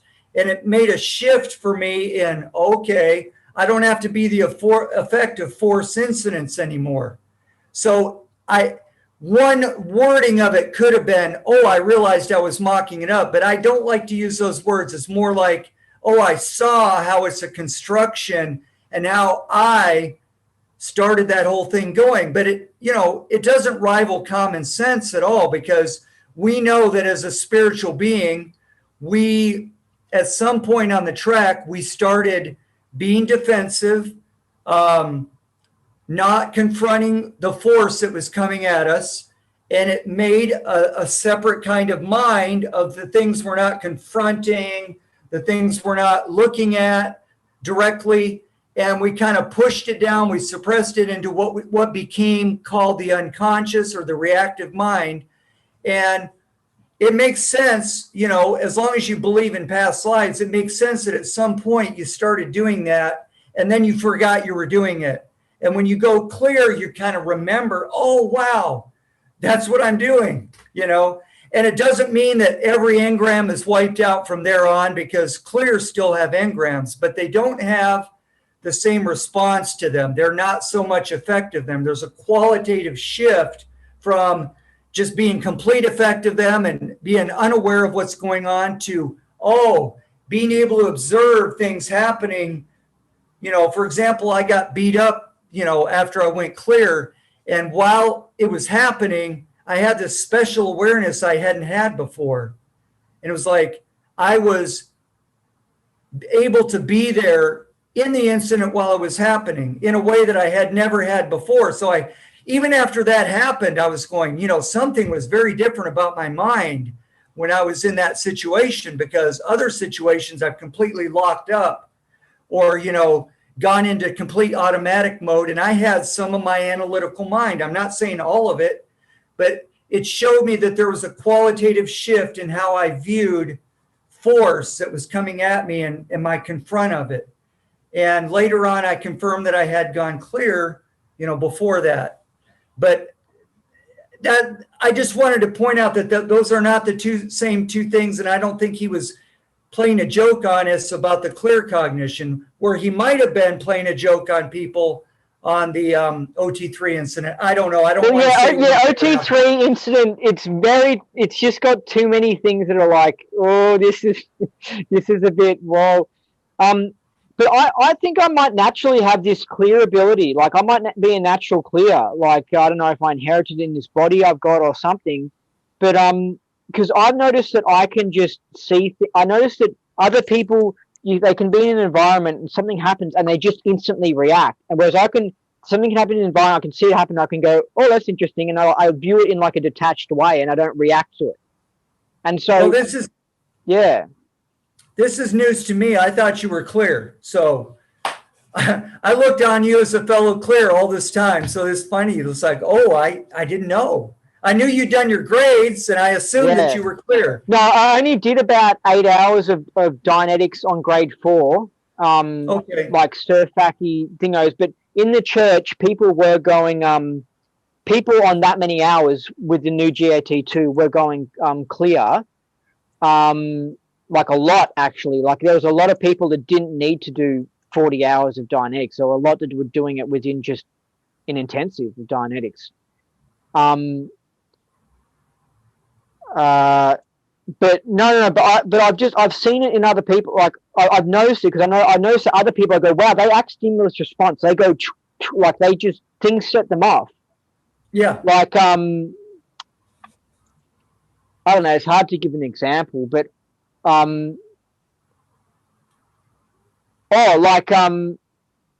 like someone could get hit like by an egg or something, and they might react. But I could get hit by an egg, and I'll just be like, "What the hell?" And then I could probably, I don't know. I just notice I don't react as much. But anyway, I don't know. I really don't believe. I reckon a lot of this is just, Hubbard is just like, what the hell? I think that he created a religion that really could be fixed up. Some genius could come along and fix the whole thing up, but I think Hubbard really created a nutty religion. Well, yeah, he put a lot of his character into the religion, and, a lot of what he wanted to do or his personal whims went into some of the policy. Not so much the management series. Some of that's really just brilliant and valuable stuff. But when you look at the OEC policies, how to wash a car, things like that, it was all centered around Hubbard and the way he wanted things done. And some of it's, I can agree with. For example, myself, I don't like fragrances. So when he has a policy fragrance, I'm going, I know, but he takes it too far. Like, he just I agree. And like they would clean. This is why the Janus book's so good, because they would go through his library and they'll dust every page in the book. This is fucking crazy shit. Yeah. This is just crazy. Yeah. So there's some of that in Scientology, and it can make Scientology a little crazier than it needs to be. The way that the Commodores were like slaving after him and doing things that weren't necessary, like putting on his socks, just things that were excessive, it makes you just go, whoa, this guy is ticking boxes of being an SP. Like, he is just loving people serving him, and him just having total control of his environment. And it's just like, whoa. And a lot of these SPs, like Bill Gates and stuff, they think what they're doing is good. They think they're saving the world. They think what they're doing is right. Yet they just cause all these problems to people, and they harm and stuff. And Hubbard would seem to have been one of them. It seems that at times he was a very, there's this reference that you read on the PTSSP course. It says 2 types of people. And one, he says the black hats and the white hats. And a few years ago, I just finally threw up my hands and I said, Hubbard is the grayest hat I've ever seen in my life. Yeah, he is. He was both. He was definitely both. I used to think you were being negative about Hubbard, but I just didn't realize, because I thought maybe you had a hard time in the church or something, and you're just being negative on him. But now in the past year they've come across all this information, I'm like, nah, I get what you're talking about. Hubbard was like, there's just so much we don't know. I really bought the idea that like it was Miscavige who was bad, and it was like the FBI who infiltrated Scientology who stuffed it up, and yeah, I bought a lot of that, but it's just like, nah, you look into it, and Hubbard started the RPF. Hubbard corrupted the comevs and stuff because he just would say, do a comev, and you're going to come to this conclusion. Blah, blah. Like, he was freaking crazy, and he would tell messengers to go and spit in people's faces, and it's just like Hubbard, Miscavige really was Hubbard's perfect staff member, and Hubbard picked him, and I really think so. Like, I do believe Miscavige stole the church from him. I don't think Hubbard left a dictatorship from Miscavige, but Hubbard really liked Miscavige being his action chief. Yeah. And he had some unhandled evil purposes, that's for sure, and that was one of them. And we hear about the Otto Roos story, and oh man, it's just, and how he threw John McMaster under the bus, and Otto Roos and David Mayo, and he didn't seem to throw, I don't know, he didn't seem to assist Captain Bill. Captain Bill just got kicked out or something, but I don't know. Yeah. Well, my campaign has been, look, can we just put OT3 on the shelf and these knots levels and do all these things that you can see are helpful and change people's minds and are, done in these sessions that are really awesome, that I've seen change people's lives. So I don't put Hubbard in the category of a saint or a devil. It's like he was both and all in the same package. And a lot of the stuff he did was really good and worth saving and worth,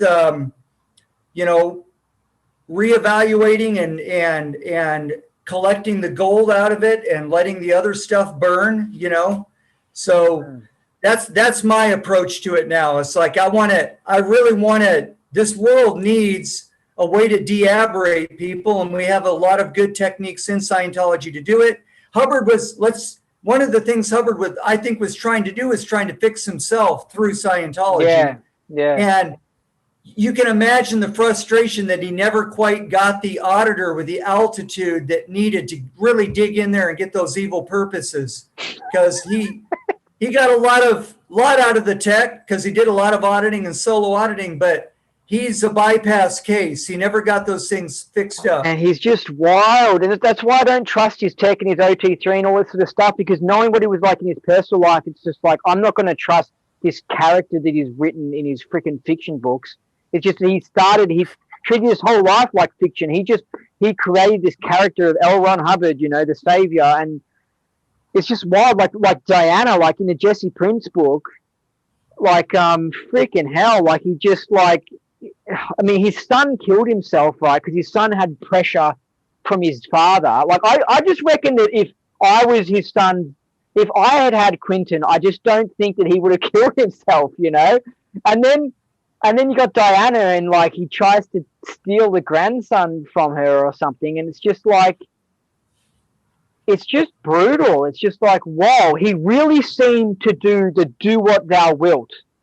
He did seem to just like, I don't give a fuck about others. The earth is like this brutal battlefield ground where it's just like, do what you want, and you can just, there's nothing like, wow, he really didn't seem to have a heart. Yeah. Wow. One more little bombshell here. If you really study the dark upper levels of Freemasonry, I'm not trying to, I know that just like Scientologists, there are good Freemasons and things like that. at the lower levels or at the local thing. But one of the Crowley Freemason, upper level Freemason things is, you know, you get to do what thou wilt as long as you do good works. You can sort of be the good guy during the day and you can be evil at night. They have that idea and they teach that idea, and they have their, you know, children's hospitals to do the good works for society. And then they're working on this dark plan to take over humanity by night.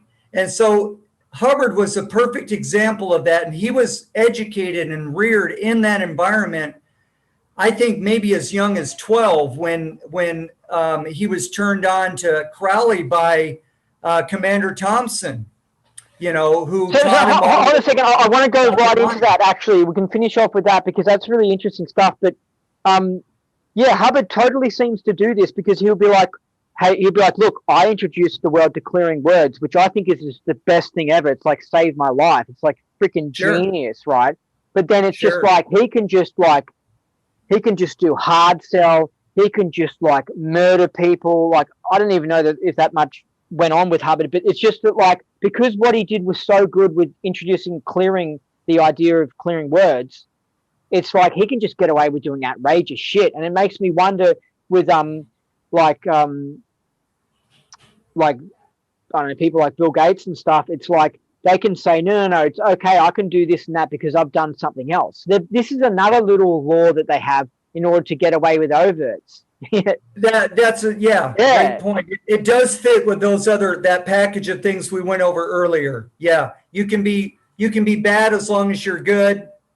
And Hubbard worked really hard to do good things. I mean, he worked really hard to assemble these rundowns and to see us people through these amazing states and you know. Well, I mean, think about how Scientology was involved with starting the remote viewing stuff.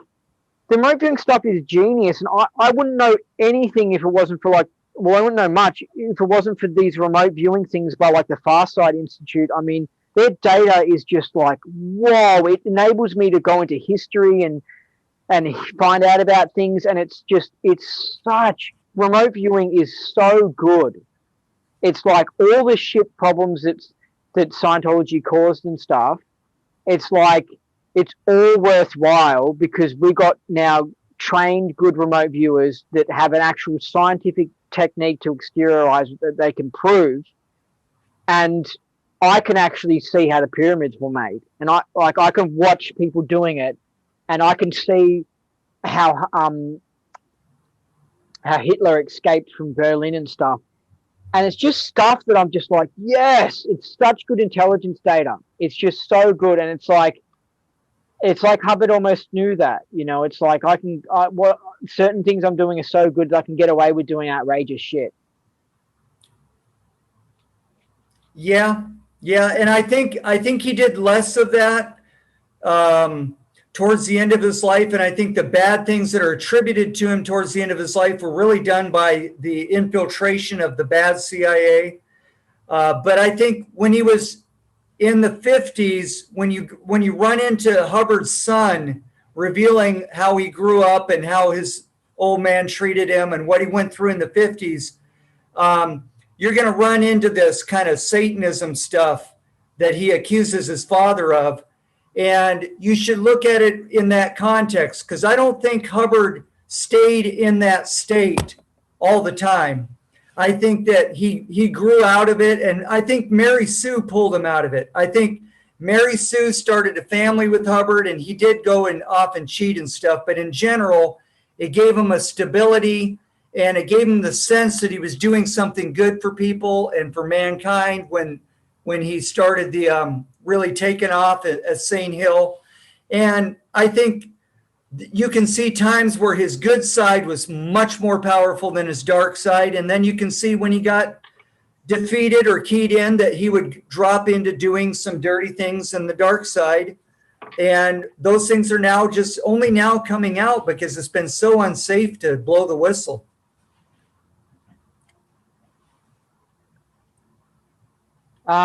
We'll finish off with that thing you were saying. How do you know Commander Thompson was was teaching Hubbard black magic or something? Only that his son, L. Ron Hubbard Jr., blew the whistle that Commander Thompson was the one who introduced Hubbard to Crowley. And we can only assume, since we only know of one voyage, we can only assume that it was on the voyage that Commander Thompson taught Hubbard all about the mind and about Freud through the Panama Canal and all the way up around to Washington, D.C., where he went to the Library of Congress, maybe at age 13. I don't know if he had maybe turned 13 by then, that Commander Thompson must have introduced it to him then, because later on his son, L. Ron Hubbard Jr., says that Snake Thompson, Commander Thompson, was the one. And then later on, the McLaurys find out that Commander Thompson was naval intelligence during the First World War and in the Japan theater. So he was a mentor for young L. Ron Hubbard and may have actually got him started on his naval intelligence career as young as age 12, going, look, kid, this is what we're going to be doing. I'm going to teach you some of the ropes. So, and I don't know why, but Crowley entered into it. And the only other thing that I know is that Bill Cooper, who wrote Behold a Pale Horse, reveals in that book that if you are in naval intelligence or CIA or any major intelligence position, you must also be in one of these Illuminati Freemason organizations. You have to learn that set of data and take those secrecy oaths, because they want you under those secrecy oaths at pain of murder or at pain of death, should I tell any of the secrets, because that's over and above their legal contracts that you sign when you're a CIA contract officer. Not all those guys are Freemasons, but certainly the career officers. Bill Cooper said you have to be simultaneously a Freemason or one of those secret societies. It could be a Catholic one, it could be Freemason, Rosicrucian, one of those. And Hubbard was, indoctrinated into that information. As part of becoming an intelligence officer. So I think that was part of his grooming for intelligence. Yeah. Yeah. All right. Well, that's it. I'm just looking forward to interviewing John Attack. I've got the coolest questions for him. Oh, are you going to get him to? I've got to try and get him on. I want him to be like, I want to interview Marjorie Wakefield as well, because I'm just interested in how the tech sent her crazy. Yeah. But I am aware that people seem to have this ability to, thoughts can create reality for them. So if they're sort of told that, like, oh, this thing can affect you, then they're like, oh, well, this thing affected me. Oh my God. And they contribute to it. And this is, I guess, how people can mock up their own reactive mind. Because they're like, oh my God, this thing. And then like if you keep on validating like a song that's in your head, then a song that's in your head can keep on going. Right. Anyway, but if these questions that I have for John Attack, which I think are just really good, great, deep questions, if I can't interview him, I guess I wouldn't mind interviewing you and asking you all these questions, and like literally almost like an auditing session of like, I'll give you an example of one of the questions. Did Mayo say Hubbard created OT8 document when on sedatives? I'm not aware of that. Are you aware of that? No, that's not what I've ever heard. Yeah. I do know a lot of data, and I can probably stand in for him for certain things, because I have, one of the things about me is the number of things that I've read and studied. It's just the whole range. So I'm not like particularly an expert on the McLaury research or about Jesse Prince's books, but I've read all that stuff and I've connected these dots. So we could come up with an interesting interview, but John Atack has some insider stuff that I've never heard. Yeah, he's a good. He looks into things deeply. I think it was OT3 actually. I think that's what wherever I read it, I think the person made a mistake and they were supposed to write OT3, not OT8. Okay, that could be. And also because I also heard that Mayo kept the sedatives thing. Mayo didn't openly admit about Hubbard's drug use or something because I don't know why, but so he just said that Hubbard could have entirely made up like OT. He said OT3 could be entirely false. But he was when he said that he wasn't adding. Or by the way, I found out that Hubbard was on sedatives at the time. He was just doing a bit of PR or something like that by not mentioning that. But I've got questions like that. I mean, look, listen to this one. You might be able to answer this one. In The Master, Hubbard sings a song and the ladies get naked in like a living room. Is that based on actual events? I don't know about that thing in particular, but what I wanted to say earlier about The Master is I found out doing a little research that the guy who was the script writer for The Master actually grew up in a Scientology family and did overhear a lot of this stuff that went into the movie. Whoa. He overheard when he was a kid because, socializing, I think it was maybe in Phoenix, during the Phoenix years. So he really had an up close picture of Hubbard's character because he was there when Hubbard was doing these things. People just don't get what was going on with Scientology because I heard that Mary Sue said that the reason why Hubbard did the Phoenix lectures was because we had no money. We needed some money. And it's like, that sounds so believable, but it's like people don't get that. People think it's like, this deep mystical philosophy, and you don't realize this is just some conspiracy theorist guy interested in philosophy and spiritual stuff just doing a performance to get money on stage. Do you know what I mean? Like a stand-up comic going there and getting the cash and stuff. And at that stage, he probably didn't fully know that it was going to become as big as what it did. But it's like we're just sold so much of Scientology is advertising. This is why I can't buy into it anymore because I know all this inner data about it and what was actually going on, and I can see through the manipulation and all this stuff, Yeah, and there's a similar story that Alan Walter tells that he was wedging a lot of money for the Apollo when the Sea Org was still, it wasn't, I don't even think it was an Apollo yet, but the Sea Project was becoming the Sea Org. And Alan Walter was an awesome reg, one of the top regs on the planet. And he formed this great big mission network. And then he went into knowledgeism after he got kicked out of Scientology.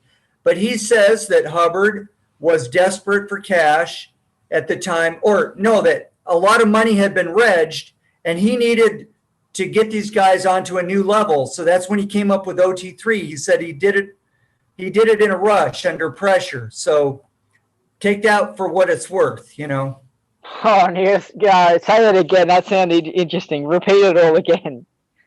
Okay, well, this is in, you can get this on the internet called the ESMB posts, Alan Walter. Do a search for that. You'll get a PDF document of all the things that Alan Walter wrote about his experience in Scientology. And Wow. He says that he had regged a lot of money for Hubbard from these guys, and Hubbard didn't know what to deliver next. He already had OT1 and 2. Also, at Alan Walter's mission, he had all his advance payments. No, this is before he started making mission. Well, no, you're right. He did have a mission network already, and he may have done a lot of regging in the missions, but there were a lot of people who wanted to come to the ship or St. Hill for services that needed a new level. And he had done a lot of the regging. And so he said that that's the context under which, as well, I did hear about the pinks and the grays that came out in one of the unauthorized biographies. And then the McClowrys talk about how the island that Hubbard came up with, OT3, was also one of the top strategic intelligence islands on the planet. I don't remember the name of it right now, but you'll know what I'm talking about. They're the islands off of Africa where they have a U.S. military base, and that's where Hubbard was when he was doing this research on OT3. And then I've read the mind parasites. Have you read that? I know I heard you bring it up in your talk on OT3, and I was fascinated. And I've seen the title of that book, and someone sent me a copy of it once, but I didn't know the connection. And I don't know who the author was, but I got to look into that. I was very interested. The author was like pretty switched on, and he was into funky stuff, and he's probably in the Illuminati. When I heard that it got released in like early '67, and then Hubbard released OT3 in later '67, and then I just thought, I bet you Hubbard's read this book. And then, because he was I could tell Hubbard would be into this author. I could just tell it. I was like, Hubbard would like this author. And so, and then in the book, there's nothing in there that's like, that makes you go, yeah, Hubbard made up OT3. There's nothing like that. But there's stuff in the book that makes you go, this is not contributing to OT3 being real. This is contributing to Hubbard being influenced by it. One thing in the book is that like it suddenly stops and it goes like editor's note, blah blah blah blah blah, and it's a similar thing that happens on Mission Earth, where it suddenly goes, oh, notice blah blah blah blah blah. And so I was like, oh, Hubbard got that idea from this guy, this author in that book in Mind Parasites. It just fits into neatly, and also Mind Parasites is like, it's based in the future or whatever, but it seems Mission Earth seems like Hubbard was influenced by this Mind Parasites book or this author. Wow. But in the Mind Parasites, there's some moment where it's like the guy like postulates like, it's like a scientist trying to understand the mind or something. And he postulates like that there was like, he even says that like there could have been like aliens on Earth millions of years ago or something, and then they died or something, and then the spirits went into a new body, or seriously, it says something like that, and just to me it makes me go, whoa, this is very OT3. Like I can really see how Hubbard was influenced by this book. Yeah. There's one more book called Waspe, and the McLowrys found it, and also Arnie Lerma turned me on to it, and he said it's a horrible book. Don't try to read it. It's almost like what people say about OT3. It's just gruesome, right? But it's OAHSPE, and it's an old super spiritualist writing from the 1800s that appears in the McLowry research as a precursor to OT3. And I would take all of those into account, and people are going to say, well, that just proves OT3 was valid because these other authors found bits and pieces of it too.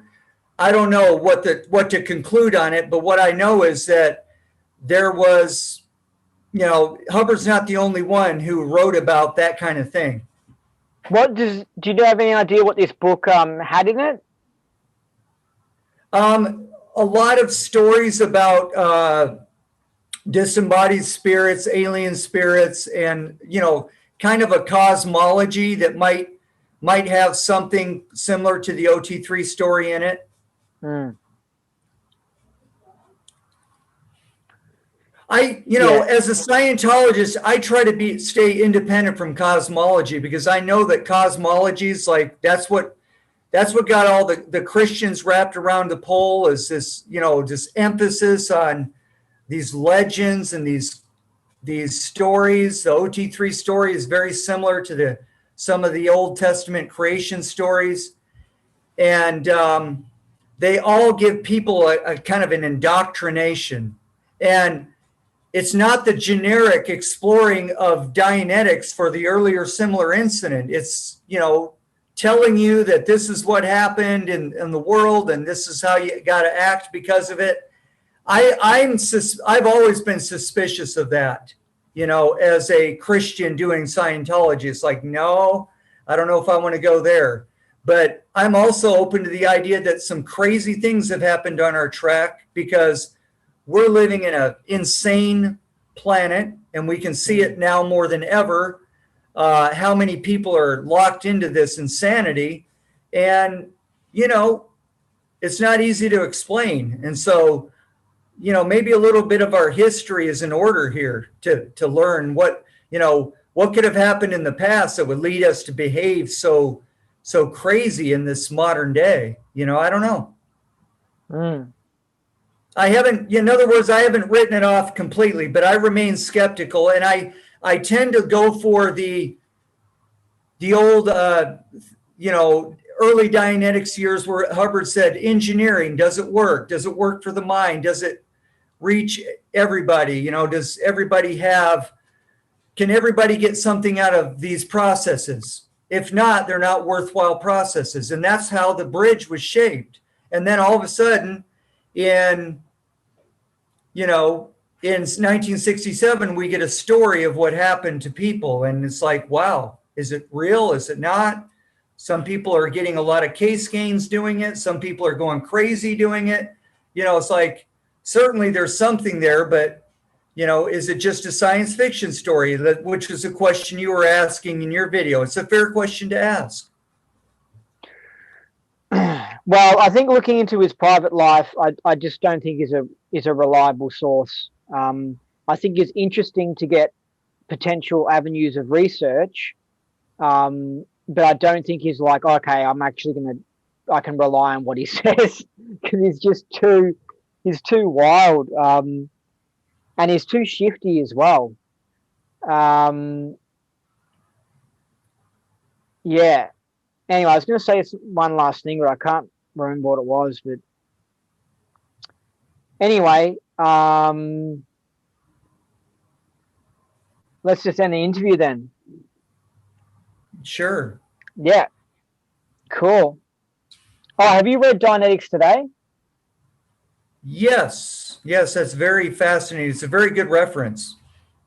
Do you think it's Hubbard's pretty hypocritical in that, and he contradicts himself and stuff? I remember you pointing out something that you found contradictory. I didn't know. I see it more as a manual for how to audit Dianetics. It's a very valuable manual. I don't know why the church discontinued it, because it's a whole technology of Dianetics, R3R, as came out of the 1963 bulletins. But what was it that you objected to that he said? Remind me, because I remember you. Because he says. I mean, I didn't bother. There was too many points I disagree with, but I didn't. He talks about. There's one moment where he goes, most people with mental problems are actually like body problems and stuff, and they need to go see a doctor. And like,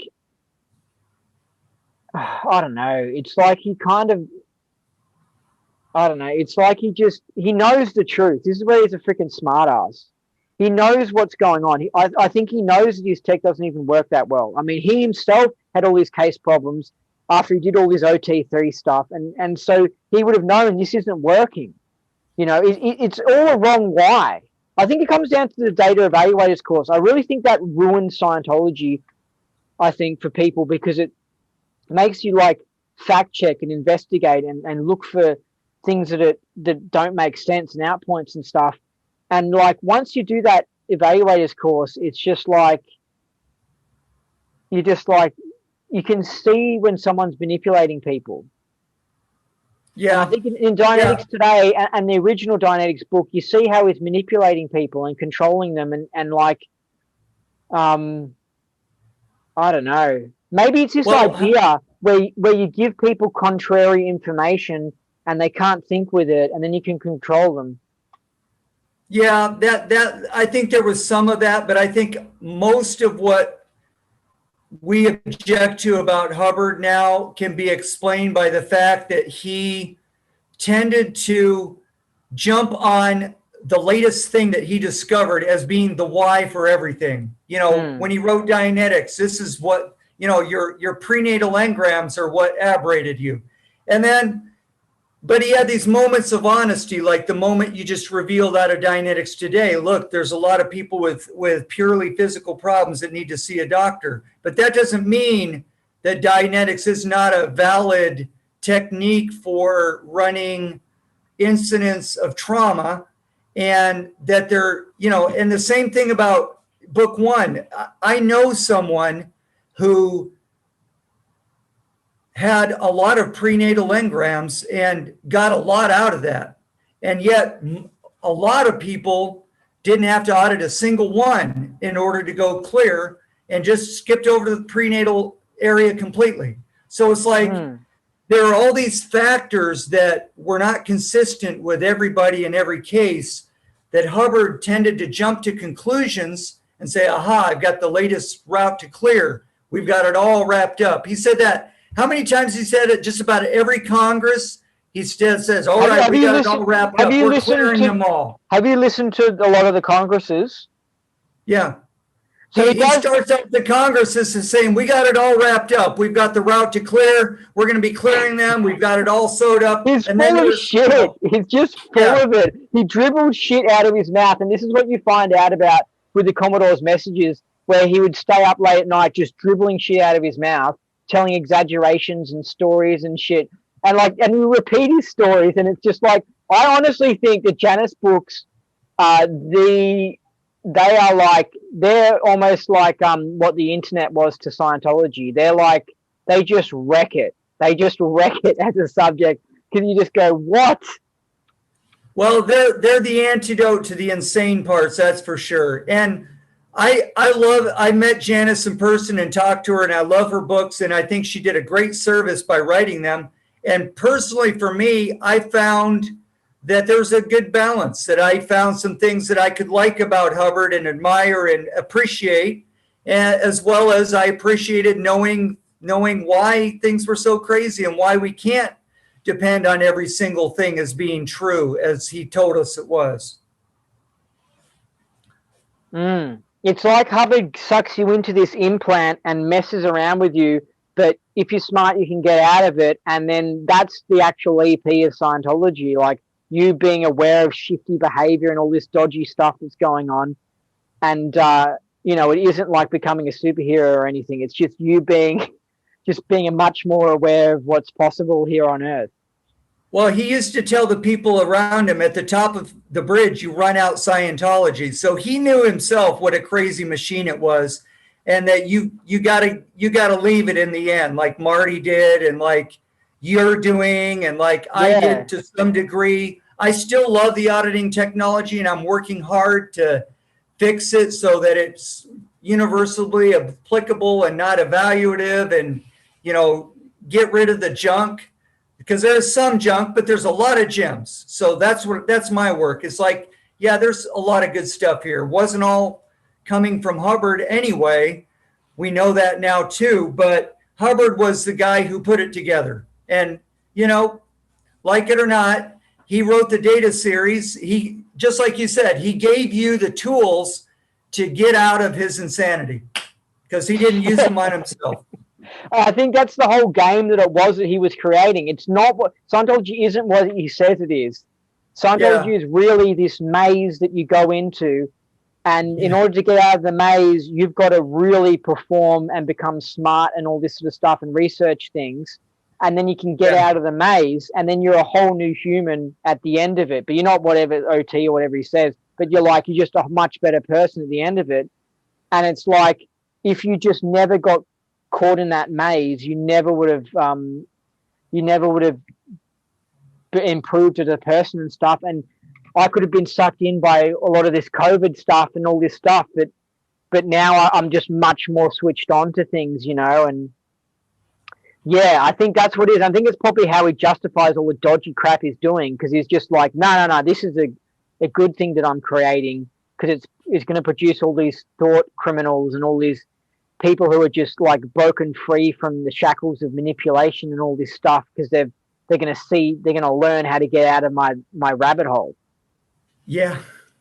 That's one thing I like about him, is he was sometimes I wonder if he had a gun to his head in certain respects, figuratively speaking, with his involvement with the intelligence and the major SPs of the planet, and saying he was fighting the major SPs of the planet.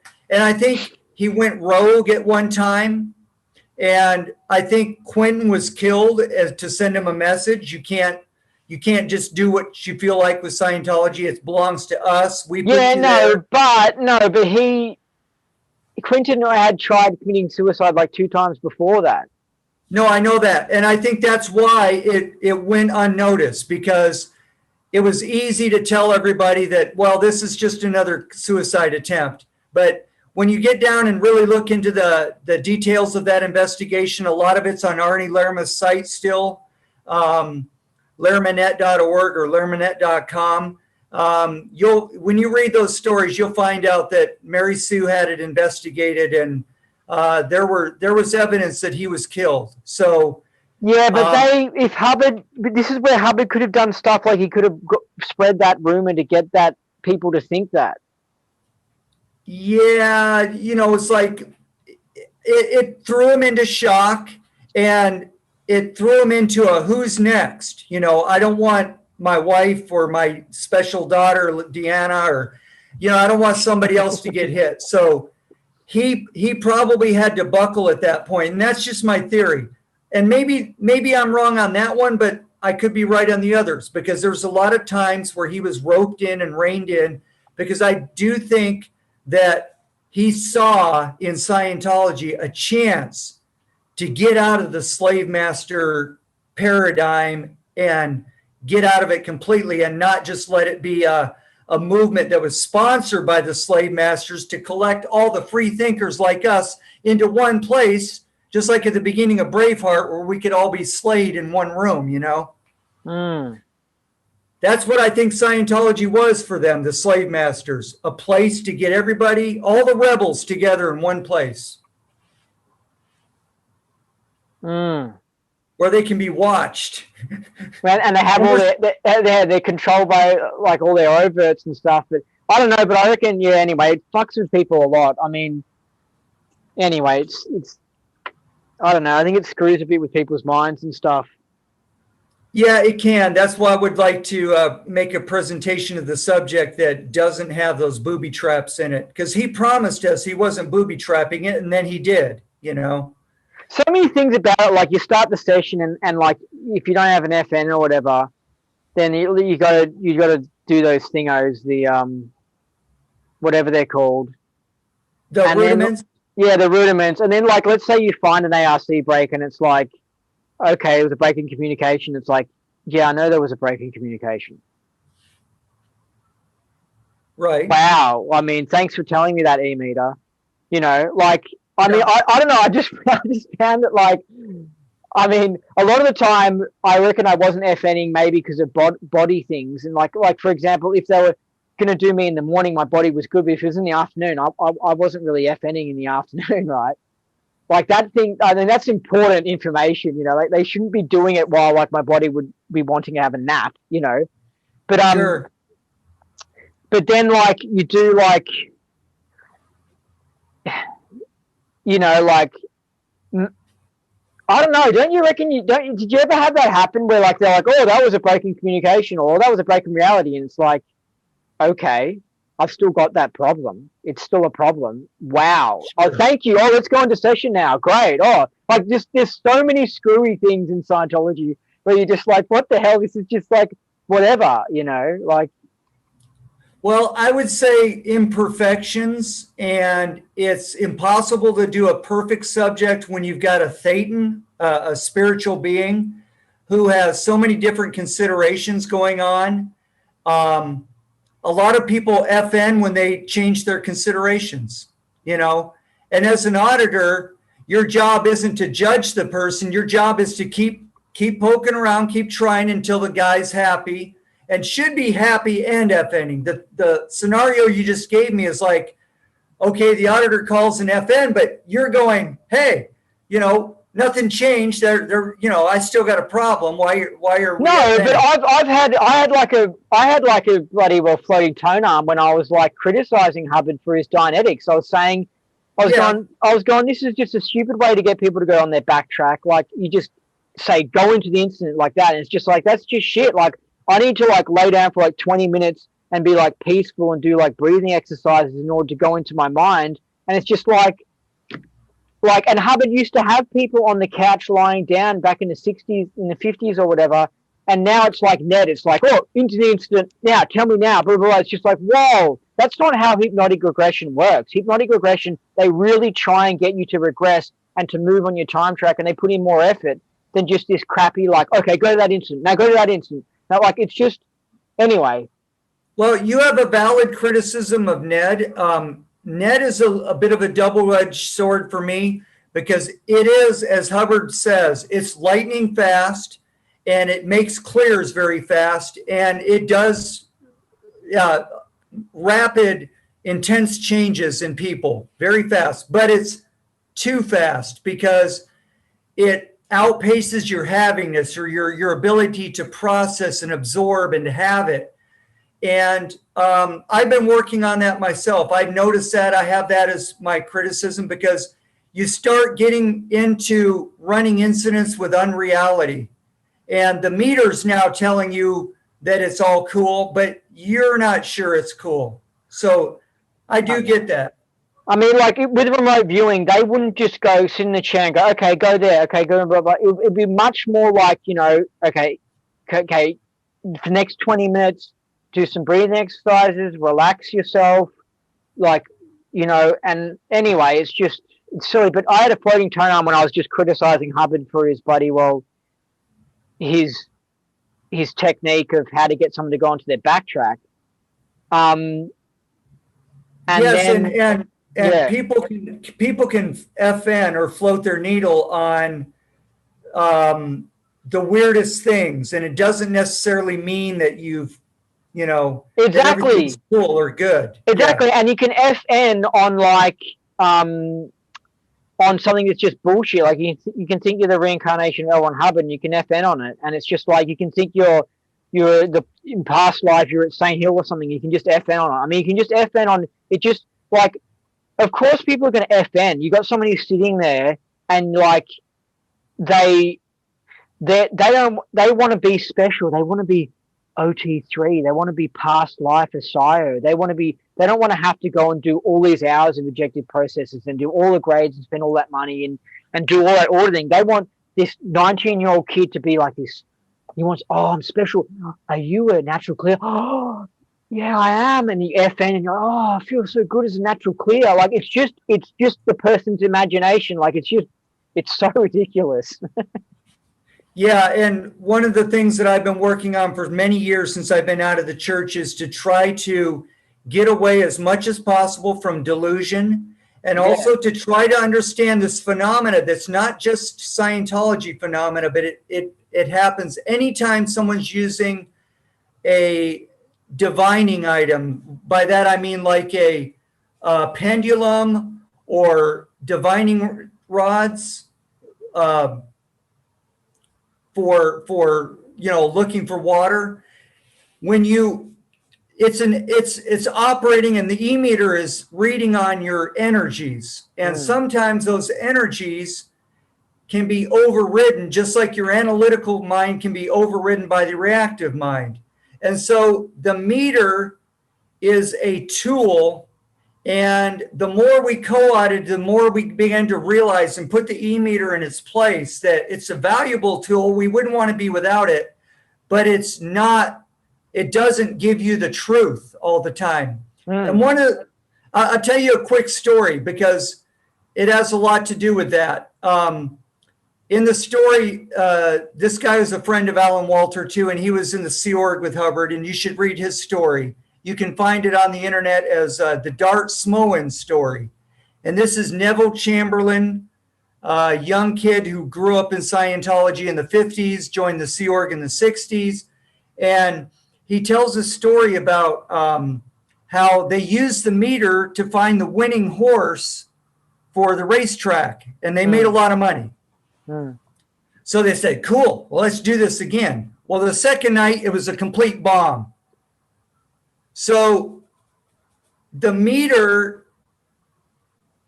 you can fool yourself as well as fool an auditor using a meter, which is why I get really skeptical about this knots and OT3 stuff, because that is told to you, you see it on the meter, you say, oh, that must be real. And that's how you're indoctrinated into knots. And I'm not saying there's nothing there to do with entities or things like that. I'm not saying you can't get case gains from it. I'm just saying the meter has to be put into perspective. It's a valuable tool. It points you in a direction, but it doesn't say truth, lie. It's not a reliable indicator of something right or wrong, which is why they messed up on Justin Craig. And he had a floating needle and floating tone arm when he said he was L. Ron Hubbard from a past life.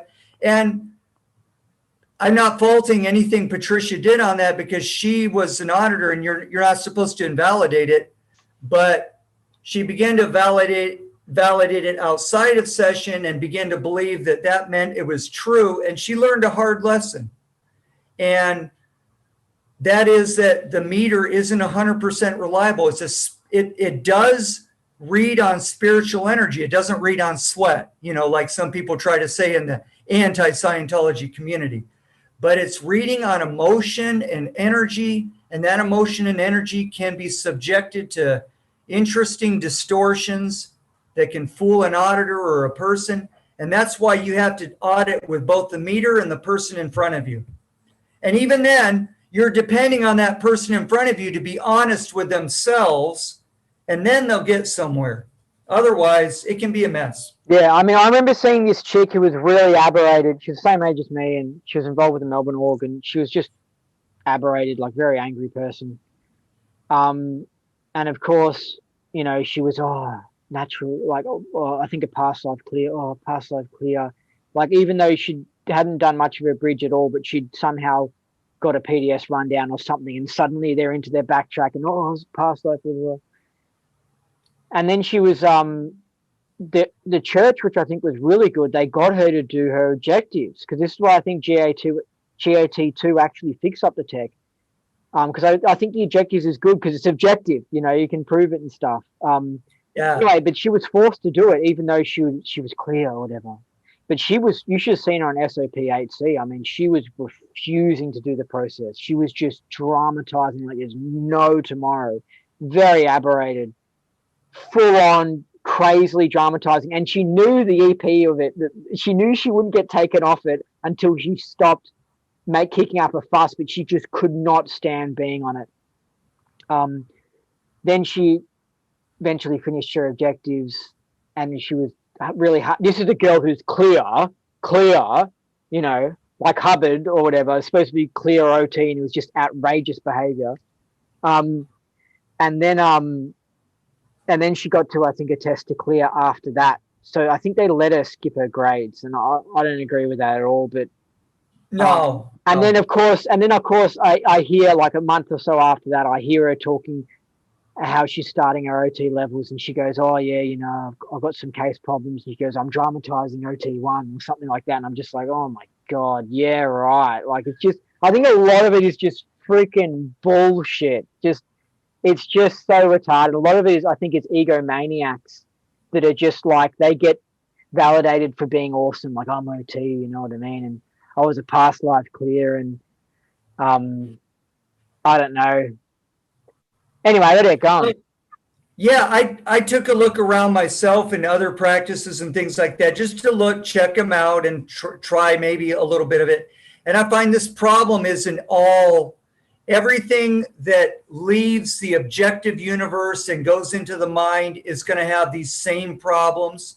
And I just think Scientology is superior because it goes in a direction that's fairly predictable, that does improve your life, that does make common sense up the grades, and then not so much on OT3 and the knots levels. I think it just goes into like, we're already at that stage. The person's, I reckon, in a lot of imagination land, and then they just get more into imagination land, and it's just like, if I could see the evidence, if I could see top stars standing up to COVID, if I could see Tom Cruise doing something about COVID, John Travolta doing something about COVID, You know, if I could see impressiveness coming from them, and from people like Captain Bill and stuff. Let's say Captain Bill lived to 120. I'll be impressed, you know, if I saw people spotting the global warming scam. But I'm not seeing results from it, and then I'm seeing occasional stories of full-blown nuttiness and Hubbard being full-blown nutty, and it's just like, where are they getting from this, you know? And those are the same people who are going to say this is the nuttiest thing I've ever heard when they listen to our interviews. So that's fine. Isn't that ironic? I know. Black is white, white is black. I know. Anyway, let's get going. All right. Thanks for doing the interview, Scott. Yep. Okay, see ya. Thank you very much. I really appreciate it. Yeah, and I had a great interview. And I think that time glitch was really cool. I mean, that's cool when that happens. Yeah. Does that happen to you? No, but I think they know you like time glitches, and they sent you. Who's they? So, Zoom and the Chinese that own Zoom, they're messing with you. It's a Chinese scam. But I don't know. I don't know. It could be a really I swear that I signed on, seriously. I went onto the computer around 10:03, your time, right? I sat there until like 10:10, and I'm pretty sure there's no response for you until like 10:10, right? Then we talked for a bit, but we wouldn't have started the recording until like 10:15. That's what I think. Yet now... I have the evidence right here. I just looked at my email, and the email I was working on, which is why I was a little late, I sent it at 10:11. You sent, so like I said around 10:10. So you wrapped up what you were doing at 10:11. So at about 10:12, you started communicating with me, right? I think I waited a couple minutes for you to come back. So it was about 10:14, 13 or 14. I knew it. Yeah. So there's no way that we can only be 5 minutes. We couldn't have started a Zoom conversation 5 minutes past 10, because according to this, it's saying 5 minutes past 10, we started chatting on Zoom. That's not possible. It was like with 10 minutes of time has gone missing. Yeah. Either that, or we have an overzealous Zoom Chinese spy that started the recording himself as soon as we signed on. Maybe it was one of maybe it was an entity, a body Satan or something that's interfering. Maybe OSA sent it. Maybe OSA sent a body Satan to interfere with our interview. There you go. There's another one. Yeah, they do that. But that's cool. That's cool. Yeah. Yeah. Anyway, it happens. All right. See ya. Okay, man. Thanks a lot. Take care, man.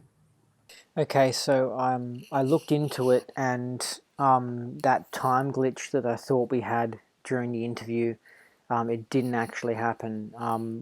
What happened was that the timer that I saw was for how long I've had the meeting open on Zoom, but I opened it up, and then I waited ages until Scott joined the conversation, and so that's why we had this time discrepancy. So there's nothing funky that actually happened. So I just wanted to clear that up. But these time things have happened occasionally to me, and they're really cool when they happen. And sometimes it's just, you might think you have a time glitch, but it's actually, there's a legitimate reason for it. But other times there's no reason for it, and you full-blown have a time glitch, and it's really exciting. It's really cool. Anyway, see ya.